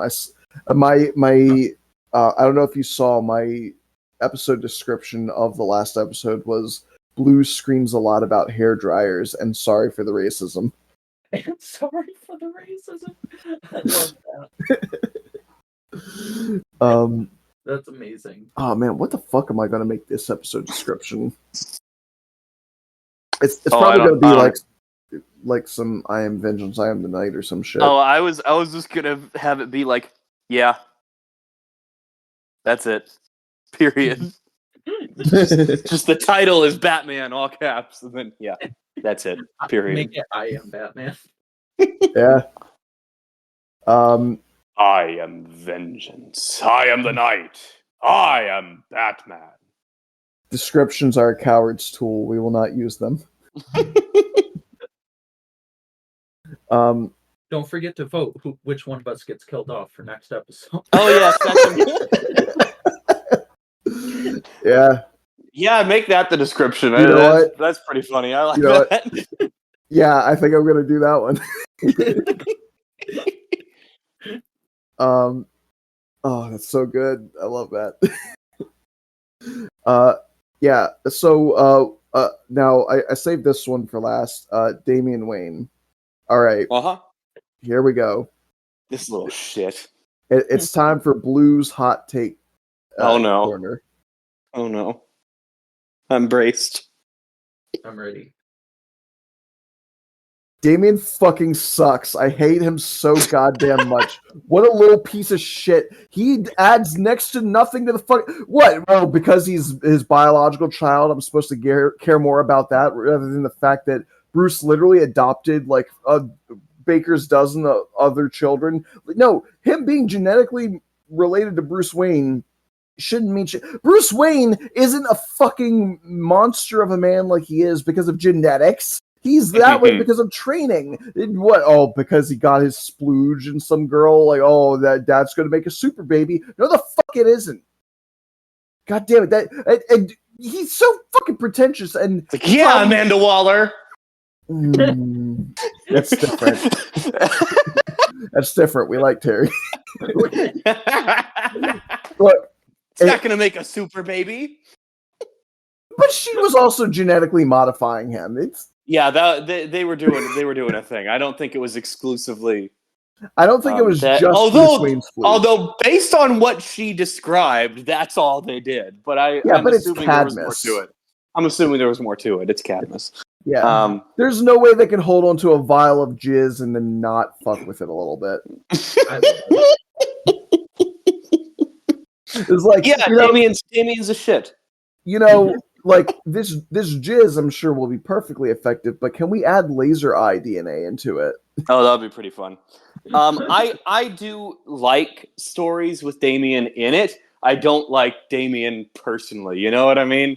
Like Damien is at his best when he's being put in his place, like the little shit that he is. That's a good point. And I understand. There's a very satisfying gif from one of the animated movies of Nightwing flipping Damien's cape over his head and punching him directly where we know his face is several times. And it's a very funny gif. But see, here's my problem, is that even in situations like that where Nightwing comes out on top, he comes out covered in cuts and bruises and out of breath like he barely won. And I'm like, I don't give a fuck who this kid is. Nightwing should not be fighting a Robin and barely winning. Yeah. He should be like right there with Batman in terms of unbeatability. Yeah, that makes sense. If you want to have Batman still able to beat Nightwing in a fight, like one-on-one, fine. I get it. It's a Batman story. He's still more experienced. Sure. Yeah. What the fuck are they doing above my head right now? Jesus Christ. I was wondering that too. Oh, could you hear that? Yeah. It sounded like they were moving chairs across the floor. They're But rearranging. probably. I know they're setting up for Halloween, so. Oh. Yeah. Okay. But yeah, so yeah, anyway, it's just annoying to me where they're like, Jamie is the super cool, edgy Robin, and he's so strong and smart and cool and sexy. Shut the fuck up, Sasuke. I hate that shit. I already went to an extreme length about it during the actual Sasuke episode. Nothing makes me think a character is lame and unlikable and shitty more than nobody shutting up about how fucking cool and awesome he is. So do you get that effect with Tom Cruise in the Mission Impossible movies? I get that effect with Tom Cruise, period. That's fair. Tom Cruise is a fucking psychopath, stupid Scientology-ass bitch. It's a fucking weird dude. But they do that in those movies where a character will like spend an entire like 2-minute monologue hyping up how badass and unstoppable the character of Ethan Hunt is. That shit sucks. You should. Well, okay. See, I've got this is a stupid tangent, but generally I don't like it. I don't like when people are constantly hyping up how cool someone is, unless you do it so ridiculously over the top that it's clear that you're not taking it seriously anymore. Then it becomes hilarious and somehow effective. And my favorite example of this is there's a scene. To make a very long, I don't know how much of these you've watched, if any, of the Mission Impossible movies, but I haven't seen one. Okay, in the 5th one, there's a scene where Ethan Hunt basically is gonna have to kidnap the Prime Minister with his team of Malaysia, of England, because lame. It's not Zoolander then. Because he's figured out that like the villain is about to kidnap the Prime Minister. We've got a Nicolas Cage Declaration of Independence situation here. We know that the bad guys. You keep saying Prime Minister, and I keep thinking of Will Ferrell. They killed the Prime Minister of Malaysia. That's funny. But so Alec Baldwin plays like the CIA director who's against Ethan Hunt in this movie. It's a long story. But he's come to warn the Prime Minister that Ethan's coming to kidnap him. And there's just a really amusing scene where he and the head of like MI6 are both there to warn the Prime Minister, and he's talking to him, and he says, "Sir, I don't think you understand the situation you're in. Hunt is a specialist, unparalleled in his field. There is no countermeasure he cannot overcome, no room he cannot infiltrate, no person whose identity he cannot consume." And then he says what does he say? He says he has, in all likelihood, anticipated this very conversation and is waiting to strike in whatever direction we move next. Sir, Hunt is the physical manifestation of destiny, and he has made you his mission. Like, it got so over the top there. And then MI6 guy pulls off a mask, and that's Tom Cruise, and there he is, and he kidnaps the Prime Minister. It was really funny to me. It's so fucking dumb, dude. They went so over the top with it that it becomes hilarious at that point. Oh man, I don't know, because it sounds like they were still being genuine. Because if it was meant to be like a parody or a joke, I could get it. Okay. I don't know. Like, those movies have a very tongue-in-cheek vibe to them, where everything's the difference with that sort of thing versus like the way Batman is treated, like is a lot of times the whispers, the hush whispers about how incredible Batman is because people are operating on a lack of knowledge. They just roll up to a crime scene and like 20 guys are knocked out, and they're like, "Oh my god!" love that about Batman. Like they'll be like, "What the fuck could he have done?" So then they have to start imagining things that he's done, and they have to start. They're basically telling each other ghost stories, but about you're Batman. hitting on a really important aspect of Batman, which is the Jaws effect, where The less the you see of reason, him, the more intimidating he yeah, is. yeah, the shark in Jaws is so scary because you almost never see it, and most of the time you do, it's just barely seeing the fin, and the music does the rest. And your imagination is so much scarier than they're ever going to be able to make that animatronic shark. So it's like, yeah, Batman carries the Jaws effect, but within his universe and to everyone. And I think that's awesome.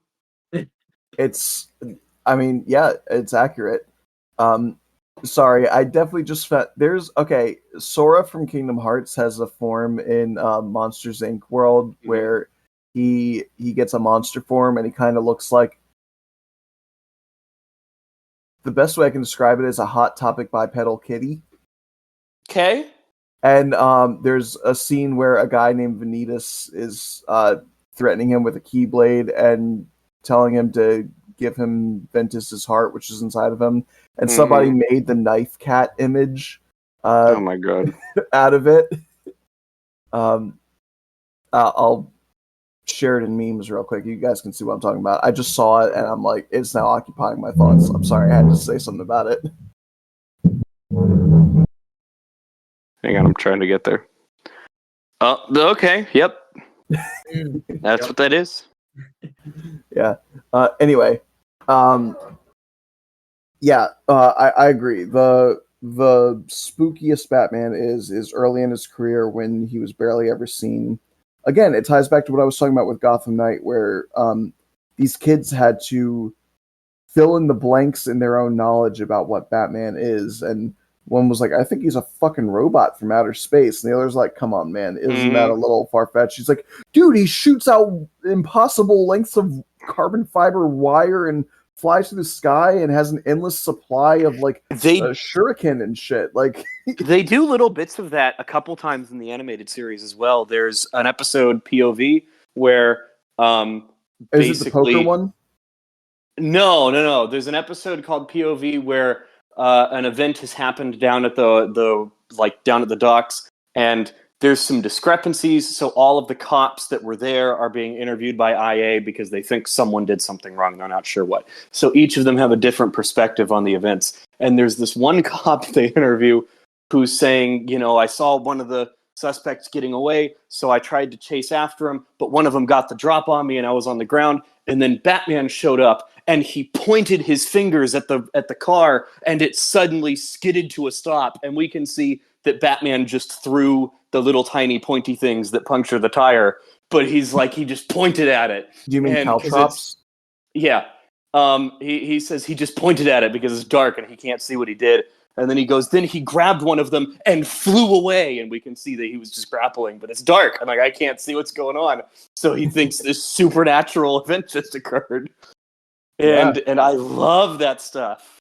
It's so good. Like, and don't get me wrong, I love the Batman that acts as the hero, but it's a great era. Because again, you basically have two eras of Batman. You have the detective era, the vigilante era, where he does not fuck with the police. He is younger and angrier and still kind of finding his footing in a lot of ways, and he's meeting a lot of his villains for the first time. And this is where a lot of series obviously start. And as a result, he's an urban myth. In fact, in The Batman, they're not even sure that he exists, even though he's already been Batman for 3 years. Yeah. Because that's just how unseen he has been. But then there is the iconic Protector of Gotham hero era, which is like, this is the one that joins the Justice League, and this is the one that meets up with Superman for fucking brunch, and this is the one that Gothamites are like, Batman's our hero. He will always be safe as long as he's around. And Mhm. And one of the biggest things I love of the Batman movie from last year Yeah. is we get to see the transition. And that is a really cool thing to bring up. I'm glad you mentioned it. yeah, because so many things are either one or the other with the interpretation of Batman. That they either choose to focus entirely on he's the mythic monster in the shadows, he is this mysterious enigma, he's a force of nature, he's terrifying, he will fucking destroy everything in his path. Or they focus on the champion of the night who will always save everyone, and he's a hero, and they love him, and they have a signal in the sky for him, and he's part of the Earth's defenders, and he's always looking down on us, either from a gargoyle or from a satellite, and we can always count on him. And with that movie, we got to see him starting to recognize the failings of him being the shadowy monster. People are already living in so much fear, and they don't And I need... like it's because one of the bad guys uses his quote. Yeah, I'm vengeance. he is inspiring so much fear that bad guys start to realize they can do the same thing. And now, becoming an agent of vengeance and brutality, this city is already traumatized, and they need someone to look up to, not someone to cry and cower when he's around. And helping this little boy wading through chest deep water, and helping this mayor who has been shot, and saving people from being electrocuted, and holding the hand of this woman who is scared to get medevaced by helicopter, and just being there for people, and being covered in the mud and grime as he helps with relief efforts. And he looks up, and you hear the minor key score of the movie, or you hear the minor key Nirvana song become a major key orchestral version as he looks up, as the sun rises, as this woman who was just holding his hand for comfort gets taken away, and he realizes that he needs to be someone that can bring comfort and security to the civilians, not just someone who brings fear and despair to the villains. That shit's fucking beautiful. I love it's that fantastic. Shit. It got me emotional at the end of the movie there. It does. It made me want to cry. Also, since you mentioned the music, I just wanted to briefly do my little mention of the cool thing about both the Nirvana song that they're using in that, and just the theme as a whole. That's the main theme of the Batman movie, is structured around the Chopin's Funeral March, which is the same base as the Imperial March, which is just really good at making that intimidating chord structure there. Very I just oppressive. think that's pretty cool. Yeah, I agree. Batman always has great music. Like, the Batman theme of each era is always like the coolest thing I've ever heard. Like, you go back to the 89 and reused for the animated series, and I'm like, yep, that clears anything. That is the best. Just now, I was going to try to disprove you by thinking of a bad theme, and the first thing I thought of was the Schumacher movies, but you know what they had? They had no, you fool. No. Stop. That's not what it was. It was fucking Kiss from a Rose. Oh, okay. I don't know. I only pay attention to the orchestral parts of music. Do you not know the song "Kiss from a Rose" by I'm Seal? I'm sure I would know it if I heard it, because I've watched those movies. There used to be a graying tower alone on the sea. Was that in the Schumacher Batman movies? That was in Batman Forever. Man, I didn't realize that. But the orchestral theme of both of those movies is once again absolutely awesome. I feel so not as fucking cool as- disrespected by you. It's not as cool as the Tim Burton one, but it's pretty good. I feel And then so you get disrespected. you, How can you not you know know, Seal? I've heard it.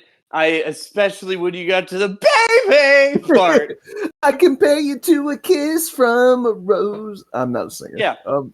I know what you're talking about. I had forgotten that was in those movies. That's pretty funny. Yeah, it was But like yeah, the music video for Batman Forever. Oh, I didn't know they made a music video for Batman Forever. I gotta watch it now. Yeah. I gotta go find it. Okay. But then I was like, well, if we go goofy, it's like the 60s Adam West Batman theme is ludicrously iconic. Batman's always got the best music going on. Okay, hang on. I'm okay, I think this is actually The Hans Zimmer theme, the the- Arkhamverse theme. They're all great. Yeah, wait. Yeah, the official Kiss from a Rose music video has Batman footage in it. That's awesome. I will watch it later. I'm posting it here now. I'm gonna Awesome. watch it right now. No. I'm quickly being reminded that Margot doesn't know how to spell there. Hey now. Be there in a sec. THEIR. Not only is that the wrong there, that's misspelled too. Listen, this is about Batman, not about how shitty my Yep. Really said stay in your lane. Oh man. What else? Like, because there's so much shit we could talk about. We could talk about fucking the Harley Quinn series. Well, I mean, technically I did a Harley Quinn episode, so we've already spoken about that series, I'm sure. But like the Arkham games we already went into. I haven't talked about shit like Beware the Batman or Brave and the Bold because I don't really know a whole lot about those series. I adore Brave and the Bold. It is so fucking weird. Everybody loves it. I don't personally vibe with it like that. It's so fucking weird because it's basically what if the Adam West Batman were kind of unironically cool. And it's I love the vibe of him because he's the most like melodramatic, over the top. You know, you'll never get away with this, you felonious fiend. You know, all these. It's very much the blue cape 70s Batman. Yes, and it's a lot of fun. And my favorite thing about it is, firstly, it's really good at putting a spotlight on lesser known DC characters because it'll have it's from 2008 and it'll have like this whole episode's about the Blue Beetle teaming up with Batman. This one's about Batman fights Gentleman Ghost with the help of Plastic Man. One of the only ones I remember is episode 2, I think, or maybe it's even 1, but it's got Blue Beetle, and it literally opens with Jaime Reyes in his bedroom.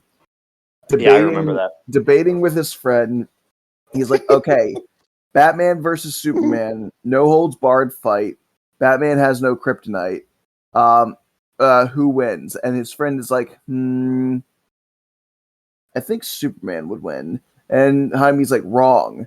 Batman wins with his kryptonite ring. And he's like, you just said that he has no kryptonite on him. He's like, trick question. Batman always has kryptonite on him. Yeah, that's a really fun one. And I think my all-time favorite, I have to mention this. I'm sure you've seen this somewhere. My all-time favorite episode of Condiment King. Oh, I love Condiment King. But one of my favorite episodes of Brave and the Bold, at least my favorite cold open, because that's another cool thing about Brave and the Bold. It often does a cold open that has nothing to do with the episode you're about to watch. And there's one that opens with Abraham Lincoln in the theater watching a play. And then John Wilkes Booth walks in. And then suddenly Batman shows up and knocks the gun out of his hand. And John Wilkes Booth turns into a mech and yells, "John Wick's boom!" and throws like an explosive, and it explodes. And now Batman and Abraham Lincoln are fighting a mech of John Wilkes Booth, and Abraham Lincoln's got an axe, and he's trying to fight with Batman, and then they finally beat John Wilkes Booth, and his Batman says something cool to the president. I can't remember what it was. And then the show starts, and it has nothing to do with that, and they never explain why you saw that or how Batman was there. It is just the most insane cold open for anything ever, and I love it. Yeah, that's pretty fucking wild. They never explain it. You just move on from there. The episode's set in the present in like a normal Gotham City thing. That feels like manga often does this thing where it's got what's called omakes, which like while writing the chapter for the week, the mangaka had a silly idea, and so after the final page of the chapter, like on the credits page, they write like a little 4-panel silly thing that has nothing to do with the actual manga. It feels like the comic book version of that. Okay, interesting. Like if they just had a silly idea, and they're like, so this issue is about Batman dealing with the fucking, I don't know, Nazis or some shit. But at the end of the chapter, you just write a quick little 4-panel thing of him fighting Mecha John Wilkes Booth with Abraham Lincoln. Yep. Just gets nuts. Yeah, let's get nuts. Mm. Okay, here, let's talk about that real quick. I'm sorry, I don't care if you like the Flash movie, but can we at least agree that the pandering, completely out of place, like, fan service callback it lines was like out that? of place, but I also like that he said it. I'm torn. Martin Scorsese was right. You're what's wrong with the industry. I had to explain to my friend Gene what the deal with Martin Scorsese is today. And what's funny is that later on, like an hour after I explained that, we were having a completely different conversation about how like some athletes start to hate on the new players of the game, like older athletes, like how Michael Jordan was apparently trash talking some new basketball player. And and he goes, yeah, because he became Martin Scorsese. That's funny. Because I mentioned you're in my discussion about it, where it's like he was once the young kid that like older filmmakers were saying he didn't know what he was doing, and now he's in the same position. Mm-hmm. Yeah, it's just funny how many of like, I want to give a shout out to him, by the way, Gene. If you made it this far into the episode, you're a real one, because he asked me to link him this episode once I get it finished. He wants to listen to it. Okay. So Gene is super cool. You should all say hi, Gene. Hi, Gene. And have good hygiene. Okay. Man. So, you know what we've somehow avoided this entire time? We've been going for fucking what time? Nearly did I 3 start? hours. Hang on. I started recording. That's the wrong thing. Hang on. I started recording at 4:14. It's 6:38. Yeah, it's been about 2.5 hours almost. Mm-hmm. I'm gonna have to leave in about 20 minutes though, because I have to take HRT. Okay. So let's take this time real quick. Talk about the villains, because I haven't spoken about any of them. I mean, we are talking characters and cultural impact of characters, so it's not super shocking that we haven't thought of other characters that could easily get their own episode. But the Rogues Gallery of Batman is widely regarded the best Rogues Gallery in That all is comic very books. true. Spider-Man is a close second, but I still think that Batman's Rogues Gallery is better. Yeah, I would say so. Joker is obvious. Everybody fucking knows Joker. Everybody loves his Welcome to My Twisted Mind 2008 Tumblr page. Like we get it. We don't have to spend a whole lot. We did a Joker episode. Listen to the season 2 finale if you want to hear us talk about Joker. Episode 50. Catwoman. Back when my voice worked. Catwoman continuously frustrates the fuck out of me, and I understand that's by design. It's one of those things where I want to always like her, but in order for her to be her, she can't always be reliable. Yeah. Sometimes she's got to let you down, so that the moments when she doesn't feel meaningful. I do think it's funny that there's an entire alternate ending of Arkham City where she just lets Batman down and everything goes to shit and he dies. Yeah, you can do that. It rolls the credits. Mm-hmm. And you hear the very upsetting news reports over audio of Gotham City being annihilated. Yeah, and you hear a distress call from Oracle about how everyone's dead and Joker won and like her dad's dead and Bruce is dead. Everything's gone horribly wrong. I guess to be the option. I guess in that alternate timeline, the whole quote unquote Joker 1 thing had to be Clayface, right? I guess, yeah. Because or wait, was that after Talia promised to take him to the Lazarus pit? No, but there's no way she would have given it up regardless. Like, she would have died. So I don't think he would have achieved immortality.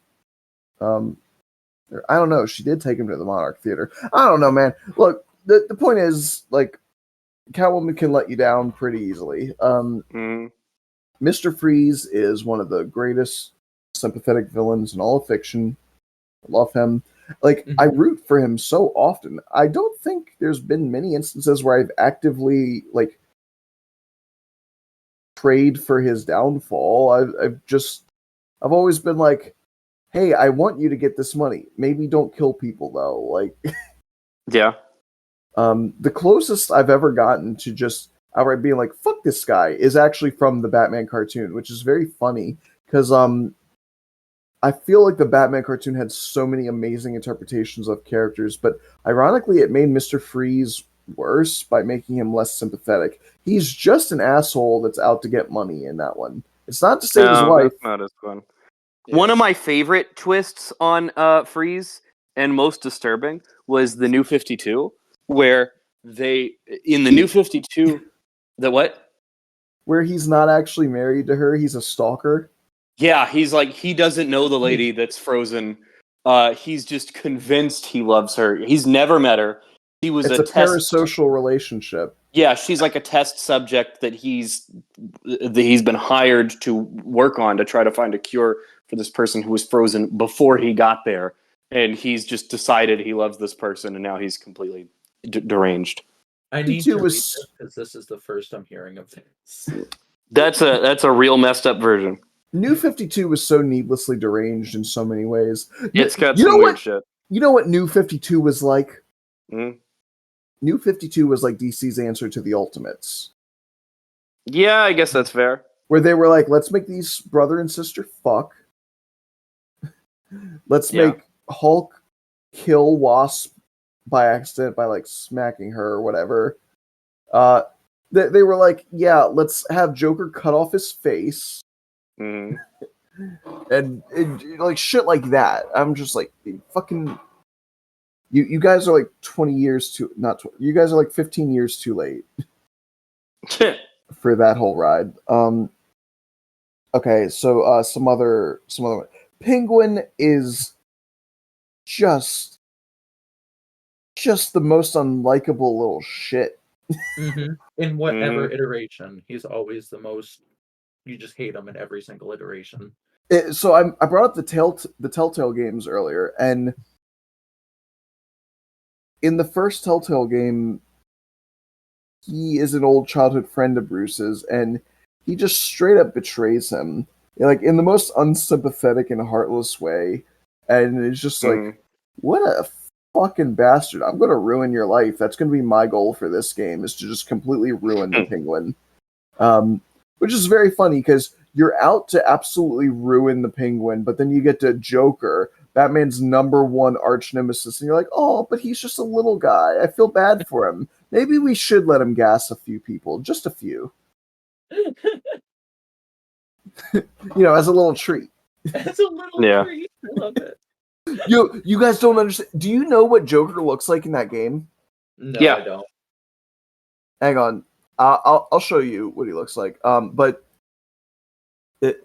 because like he's weirdly like a sweet guy at first. Jordan, talk about a villain while I send these. The Mad Hatter is really fucking creepy. He is. Oh yeah, there's the picture. The Mad Hatter is real fucking creepy. Because on some Earths he's just a creepy stalker. Like in the DC animated universe, he's a creepy stalker who doesn't handle rejection well. There's some Earths where he's not at all subtly implied to be a pedophile. And there's other Earths where he is an incestuous pedophile. And that's Sorry, the wait, who are we version. talking about? The Mad Hatter. Okay. You said talk about a villain, so I picked one at I random, definitely and it was blanked the out. creepiest fucking one. I definitely blanked out for a little bit, and my brain turned back on when I heard incestuous pedophile. Yeah, in the Gotham. Yes, I know, universe. I watched Yeah. it. Creepy shit, man. I don't like the Mad Hatter is real fucked up.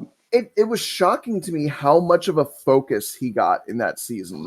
Like, Yeah, he was in it for a while. I thought he was just going to be there for like 2 episodes and it was going to be done. And it was like, no, he's there for like a season and a half, like with a pretty severe focus. But yeah, I forgot.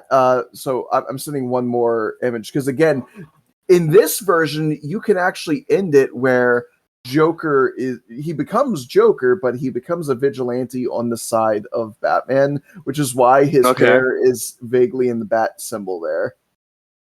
Oh shit. That's awesome, actually.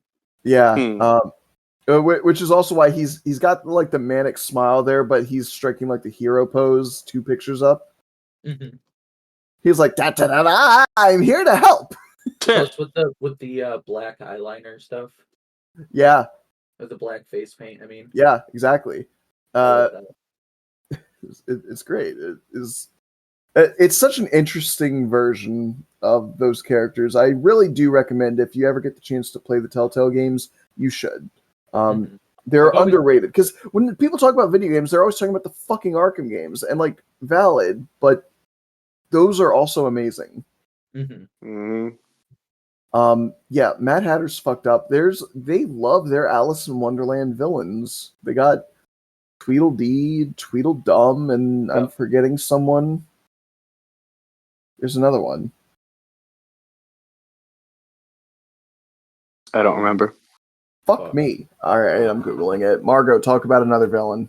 Oh shit. I don't do well under pressure. Two-Face. Two-Face. All I know about Two-Face was in one of the movies where he had tried to become mayor. Oh yeah. So I like that in some, actually I think in the standard comic books he became Two-Face because like some mafia dude threw acid on him in a courtroom. But I kind of like it more when Batman feels he's failed to stop Two-Face from existing, like where in the animated universe, Harvey's being pushed around by the mob, by Rupert Thorne, and Batman is like trying to get to him before anything terrible happens, and then he gets the accident that turns him into Two-Face. Similar story in The Dark Knight, where there's the game where Batman makes it just in time to have Harvey not get killed by the bombs, but not there in time to stop him from becoming Two-Face. So you get a little bit of Batman probably deep down blaming himself for Two-Face a little bit, and I always think that's interesting. Yeah. That's more of his trauma. Mm-hmm. I just wanted to say the reason I was thinking that there's typically there's not any other Alice in Wonderland villains, but the reason I was thinking there was a 4th one is because of the Arrowverse, Red Alice. Okay. In the Batwoman show, I guess Alice is the twin sister of Kate, and yep. She's the leader of the Wonderland gang. Mm-hmm. Whatever. So, Poison Ivy, is she anti-human or simply an eco-terrorist? It completely depends on the iteration. Sometimes she's like very Jessica Rabbit in the like, I'm not bad. I'm just drawn that way. I'm not sexy. Everyone just perceives me that way. I can't help the way I look. Sometimes she's very horny. Like, Uma Thurman would not stop kissing people. Yeah. Plastic lips, your weakness, or whatever the fuck I said. Sorry. Mm-hmm. I hate that shit. But That was pretty funny. so dumb. Oh yeah, speaking of that movie, Bane. Batman.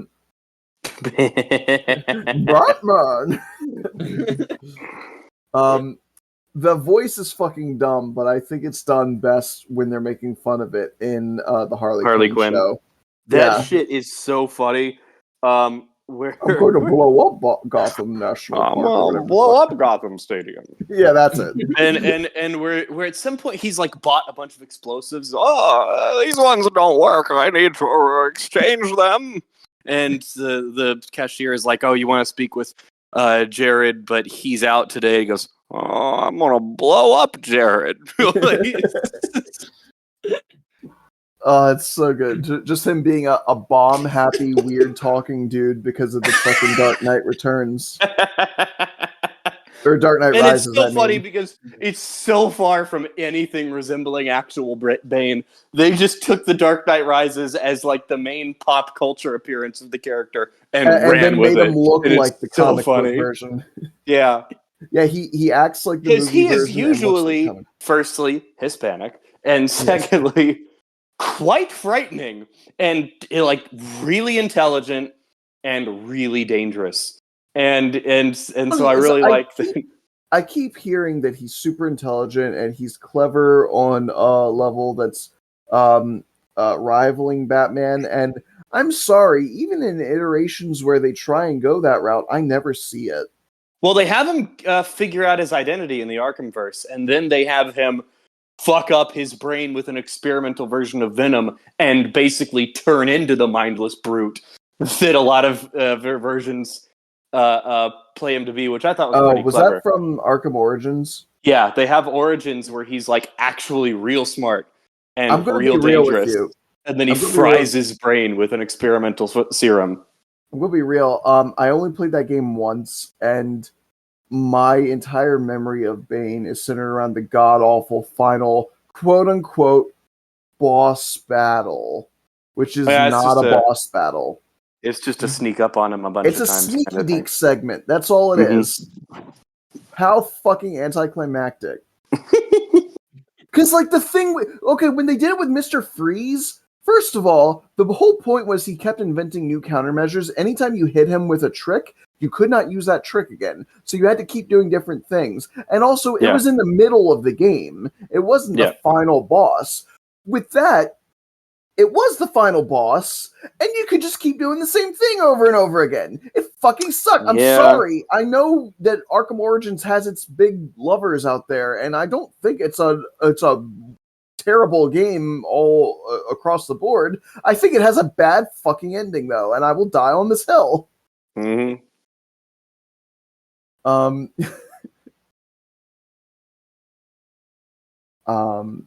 Yeah. I want to mention real quick, we mentioned a long time ago now that Batman's whole thing is that he wanted to use fear against criminals. I think it's really neat that in the Brightest Day arc, he got a Yellow Lantern ring. He got a Sinestro Corps ring. I think that's perfect. Because he does use fear. And it's very funny because, like, he's seen as one of the only people that can overcome Scarecrow's fear toxin, which is itself often colored yellow because it is a fear toxin. It's colored with the color of fear from the Green Lantern. Shit. Yeah. That makes sense. I mean, let's be real. I think more often than not, it's green in various iterations, but it shouldn't be green. You know why it should be yellow? And it's not just because of the Green Lantern tie-in, because the Joker venom is green, and it's confusing. You don't always know what people Yeah, are that getting doesn't work gassed out with. very well. Yeah. You go, are they getting hit with the green gas that's going to kill them, or the green gas that's going to scare them? Yeah, fair point. But yeah, Scarecrow is a neat villain. I like that there's multiple different versions where it's revealed that his biggest fear is bats.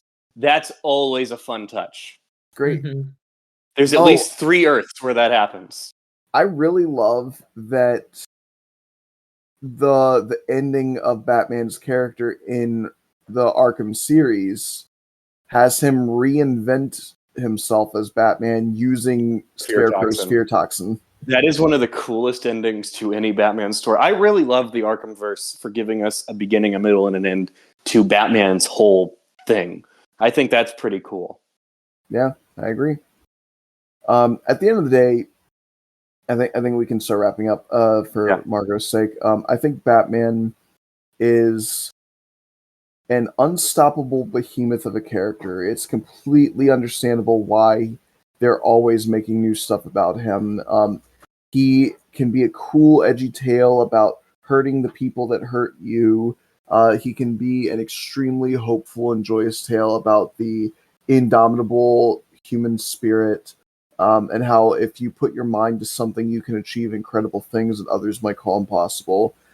He can be a touching and heartwarming story about how sometimes if you're just there to lend a hand to people who are mentally hurt, damaged, have dealt with trauma and psychopathy, that you can help them. Like, because people make jokes that he's just a rich guy beating on mentally ill people, but realistically, like you said before, he is a good example of how to be a rich person right, constantly donating your funds to helping people. Like, he gives that shit away. He gives his money away like candy. He really does. Like, yeah, he'll take a boat ride through the Bahamas and everything, but usually he's only doing that because there's a crime happening down there that he's trying to investigate, and he needs a good cover. Like, he is pouring all of his resources into helping the city, and more than that, the whole beating on mentally ill people, realistically, if a mentally ill person is becoming a danger to themselves and others, you need to physically restrain them. And if that mentally ill person can also have superpowers like controlling plant life and stuff, you need to really restrain them. And and often when there is no immediate conflict, Batman just talks to them. Like, he never gives too much vulnerability because he knows they'll take advantage of it at a later date. But if they're genuinely putting in effort to be better, he will meet them halfway. One of my favorite things is in Arkham City, he reaches an understanding with Freeze where Freeze is, trying to fight him, and Batman started off being an asshole, pouring out half of his coolant liquid out of his vial and threatening him and everything. But, like, you can do a side mission where you save Nora.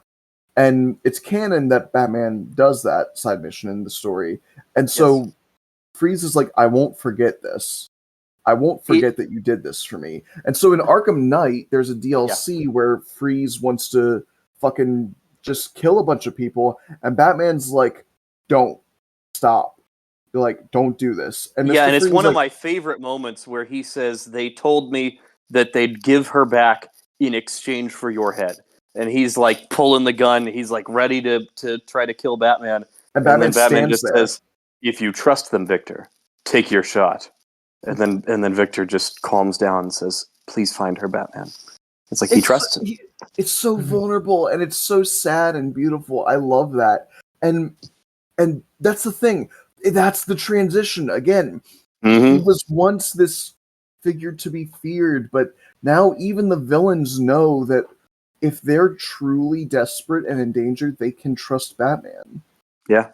He will be there for them when they need him most. And I think, again, like you brought up the Ace scene about Batman being so kind and caring. At the end of the day, we can make all the psychoanalysis of how he is damaged and angry and everything, but it all comes back to he's never been able to leave that alley. He's always been that boy who is grieving and who hates that the crime element of this city took his parents. But in that same vein, he doesn't want anyone else to go through that. He learned empathy through pain, and I think that is the ultimate mission statement of Batman as a character. Empathy through pain. Yeah. There's a character in Naruto that I know you don't know, Jordan, and I know Margot does, named Pain. Mm-hmm. And his ethos is when people share the same pain, they can truly understand each other.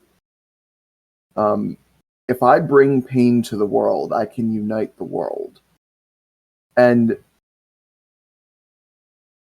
Batman represents a lot of the darker aspects of DC Comics, where the rest of your Justice League, your Flashes and your Supermans and your Wonder Womans, represent the light side of the comics. Batman, there's a reason Batman leads Justice League dark. Yeah. He represents the darker side of life, and life is an ever-shifting balance. You're never in light or dark perfectly at one point. There's a reason night and day are more or less equal in terms of time you experience them. Your life shifts a similar way, and for the times when you're in your darkest points, Batman helps you find strength, learn lessons. There's a YouTube video I favorited years ago called Everything I Learned in Life, I Learned from Batman. And it talks about determination, empathy, cleverness, not letting yourself be intimidated or talked down to. There's so many wonderful aspects of this character, and we could just continue talking about him all day, but I hope, again, I know everybody knows who Batman is, but I hope this episode was able to give maybe people who aren't as interested in the character a greater appreciation for him, a greater understanding of what he can be. Because like a man who can be a criminologist or a Jeet Kune Do master, the character of Batman can be anything that he needs to be. Which means he can be whatever you need him to be. Mm-hmm. So, there you go. I finally did it. I ended an episode on a beautiful poetic note again for the first time in like 30 episodes. It was very beautiful, honestly. Thank you. All right. Give your plugs. Yeah, Jordan Blueman everywhere. And Fandom Optimists on Twitter and Instagram. Make sure you follow him. I agree, you should. He's a pretty cool guy. Margot Mayhem on pretty much everything. It's not Margot Malicious anymore? No, I actually changed it to Margot Mayhem. Okay, good to know. We followed each other on Bluesky now, right? Yes, we do. Sweet, awesome. And I am Beyond Blue 2 on Tumblr, and I believe just Beyond Blue on Bluesky. Epic. Yeah, I finally got in. I was the first one in on a place. You can support the series, works just the same as Patreon, using my Spotify for podcast. They need to change that fucking name. Anchor was so easy to say, and they're like, Spotify for podcasters? Shut up. Yeah. Fucking dorks. Shove you in a locker. Yeah, so... What's that? I said we condone bullying. We do, as long as it's under the right circumstances. You can support me, toss in $1 every month or whatever if you want. If not, it's fine, but I will... I was gonna say I'll suck your dick. I'm sorry. Okay.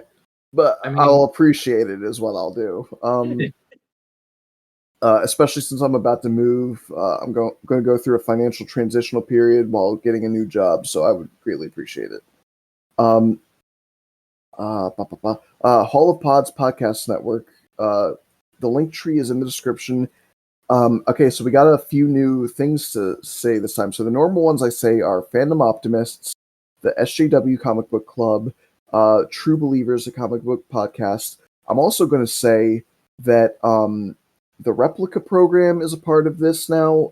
That's another podcast I'm co-hosting where we interview Kingdom Hearts voice actors. Mm-hmm. We interviewed the current voice actor of Jiminy Cricket. It's pretty neat. We're probably going to do another one after I move. And what's the other one called? Movies to Watch Before You Die, which is a brand new one.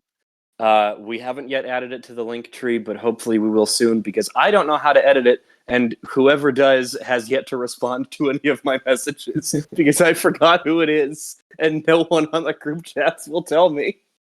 Yeah, check that one out when it gets linked. Yeah, as soon as it's linked, it'll be there in the near future. you can also just Google it. That's true. Yeah. I'm lazy. And the other thing is Cape Corner has a Discord. You can the Discord link is also in the description. You can join it. You can post suggestions. We've done 100 of these fucking episodes now. So every once in a while I don't know what to talk about. You can suggest things for me to talk about and I'll probably do it. Mm-hmm. If you tell me that you want me to talk about fucking Matter Eater, lad. You remember that joke? That's an old one. That we'd eventually exhaust everything and wind up at that? I think we did talk about him, didn't we? We talked about the Legion of Superheroes, right? Oh, yes, we did. What episode was that? That wasn't a finale, but I don't remember. I don't know. Anyway, for those of you that don't know, I used to make a joke about everyone's favorite superhero, Matter Eater Lad, a extremely obscure character I've known since I was a child, and I was like, I can never forget this fucking guy. He comes from the planet Bismol, like Pepto. Mm-hmm. Is it all pink too? Probably. I just remember like seeing a comic book panel where him and somebody else were stuck in a jail cell and he just starts eating the bars. They're like, yeah, eat, Matter Eater Lad. We'll get out of this. Anyway.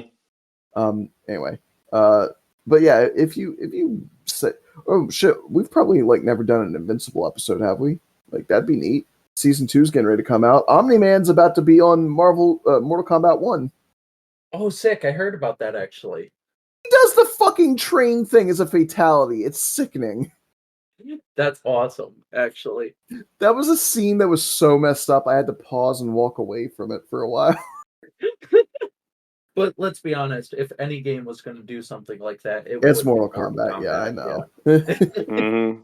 His other fatality is doing the Red Rush head squeeze. Ooh, sick. Okay. Yeah. And then his fatal blow is the think mark think. He just gets you down on the ground and starts pummeling your face. That's fun. I love that one actually. Yeah, so like I said, and there's also like memes and shit. You can just talk with me on there. Like, I mean, I'm not a fucking celebrity. I'll answer you. And I think that's it. So, everybody, once again, thank you so much for listening to this long-ass goddamn episode of Cape Corner. Here's to 100 more! Woo! I don't know, maybe I might die before we get to 200. It's fine. Mortality cannot constrain me. Excuse me. Oh, God. Okay, thank you for listening. Don't forget to wear your seatbelt. Yeah, don't forget to wrap it before you tap it. Mm-hmm. What's your piece of life advice, Jordan? Wash your fucking hands. You're very quick with that. I appreciate it. That definitely came from a personal place. You definitely saw someone take a nasty shit and walk out, and you were just like, wash your fucking hands. All right, everybody, thank you for listening.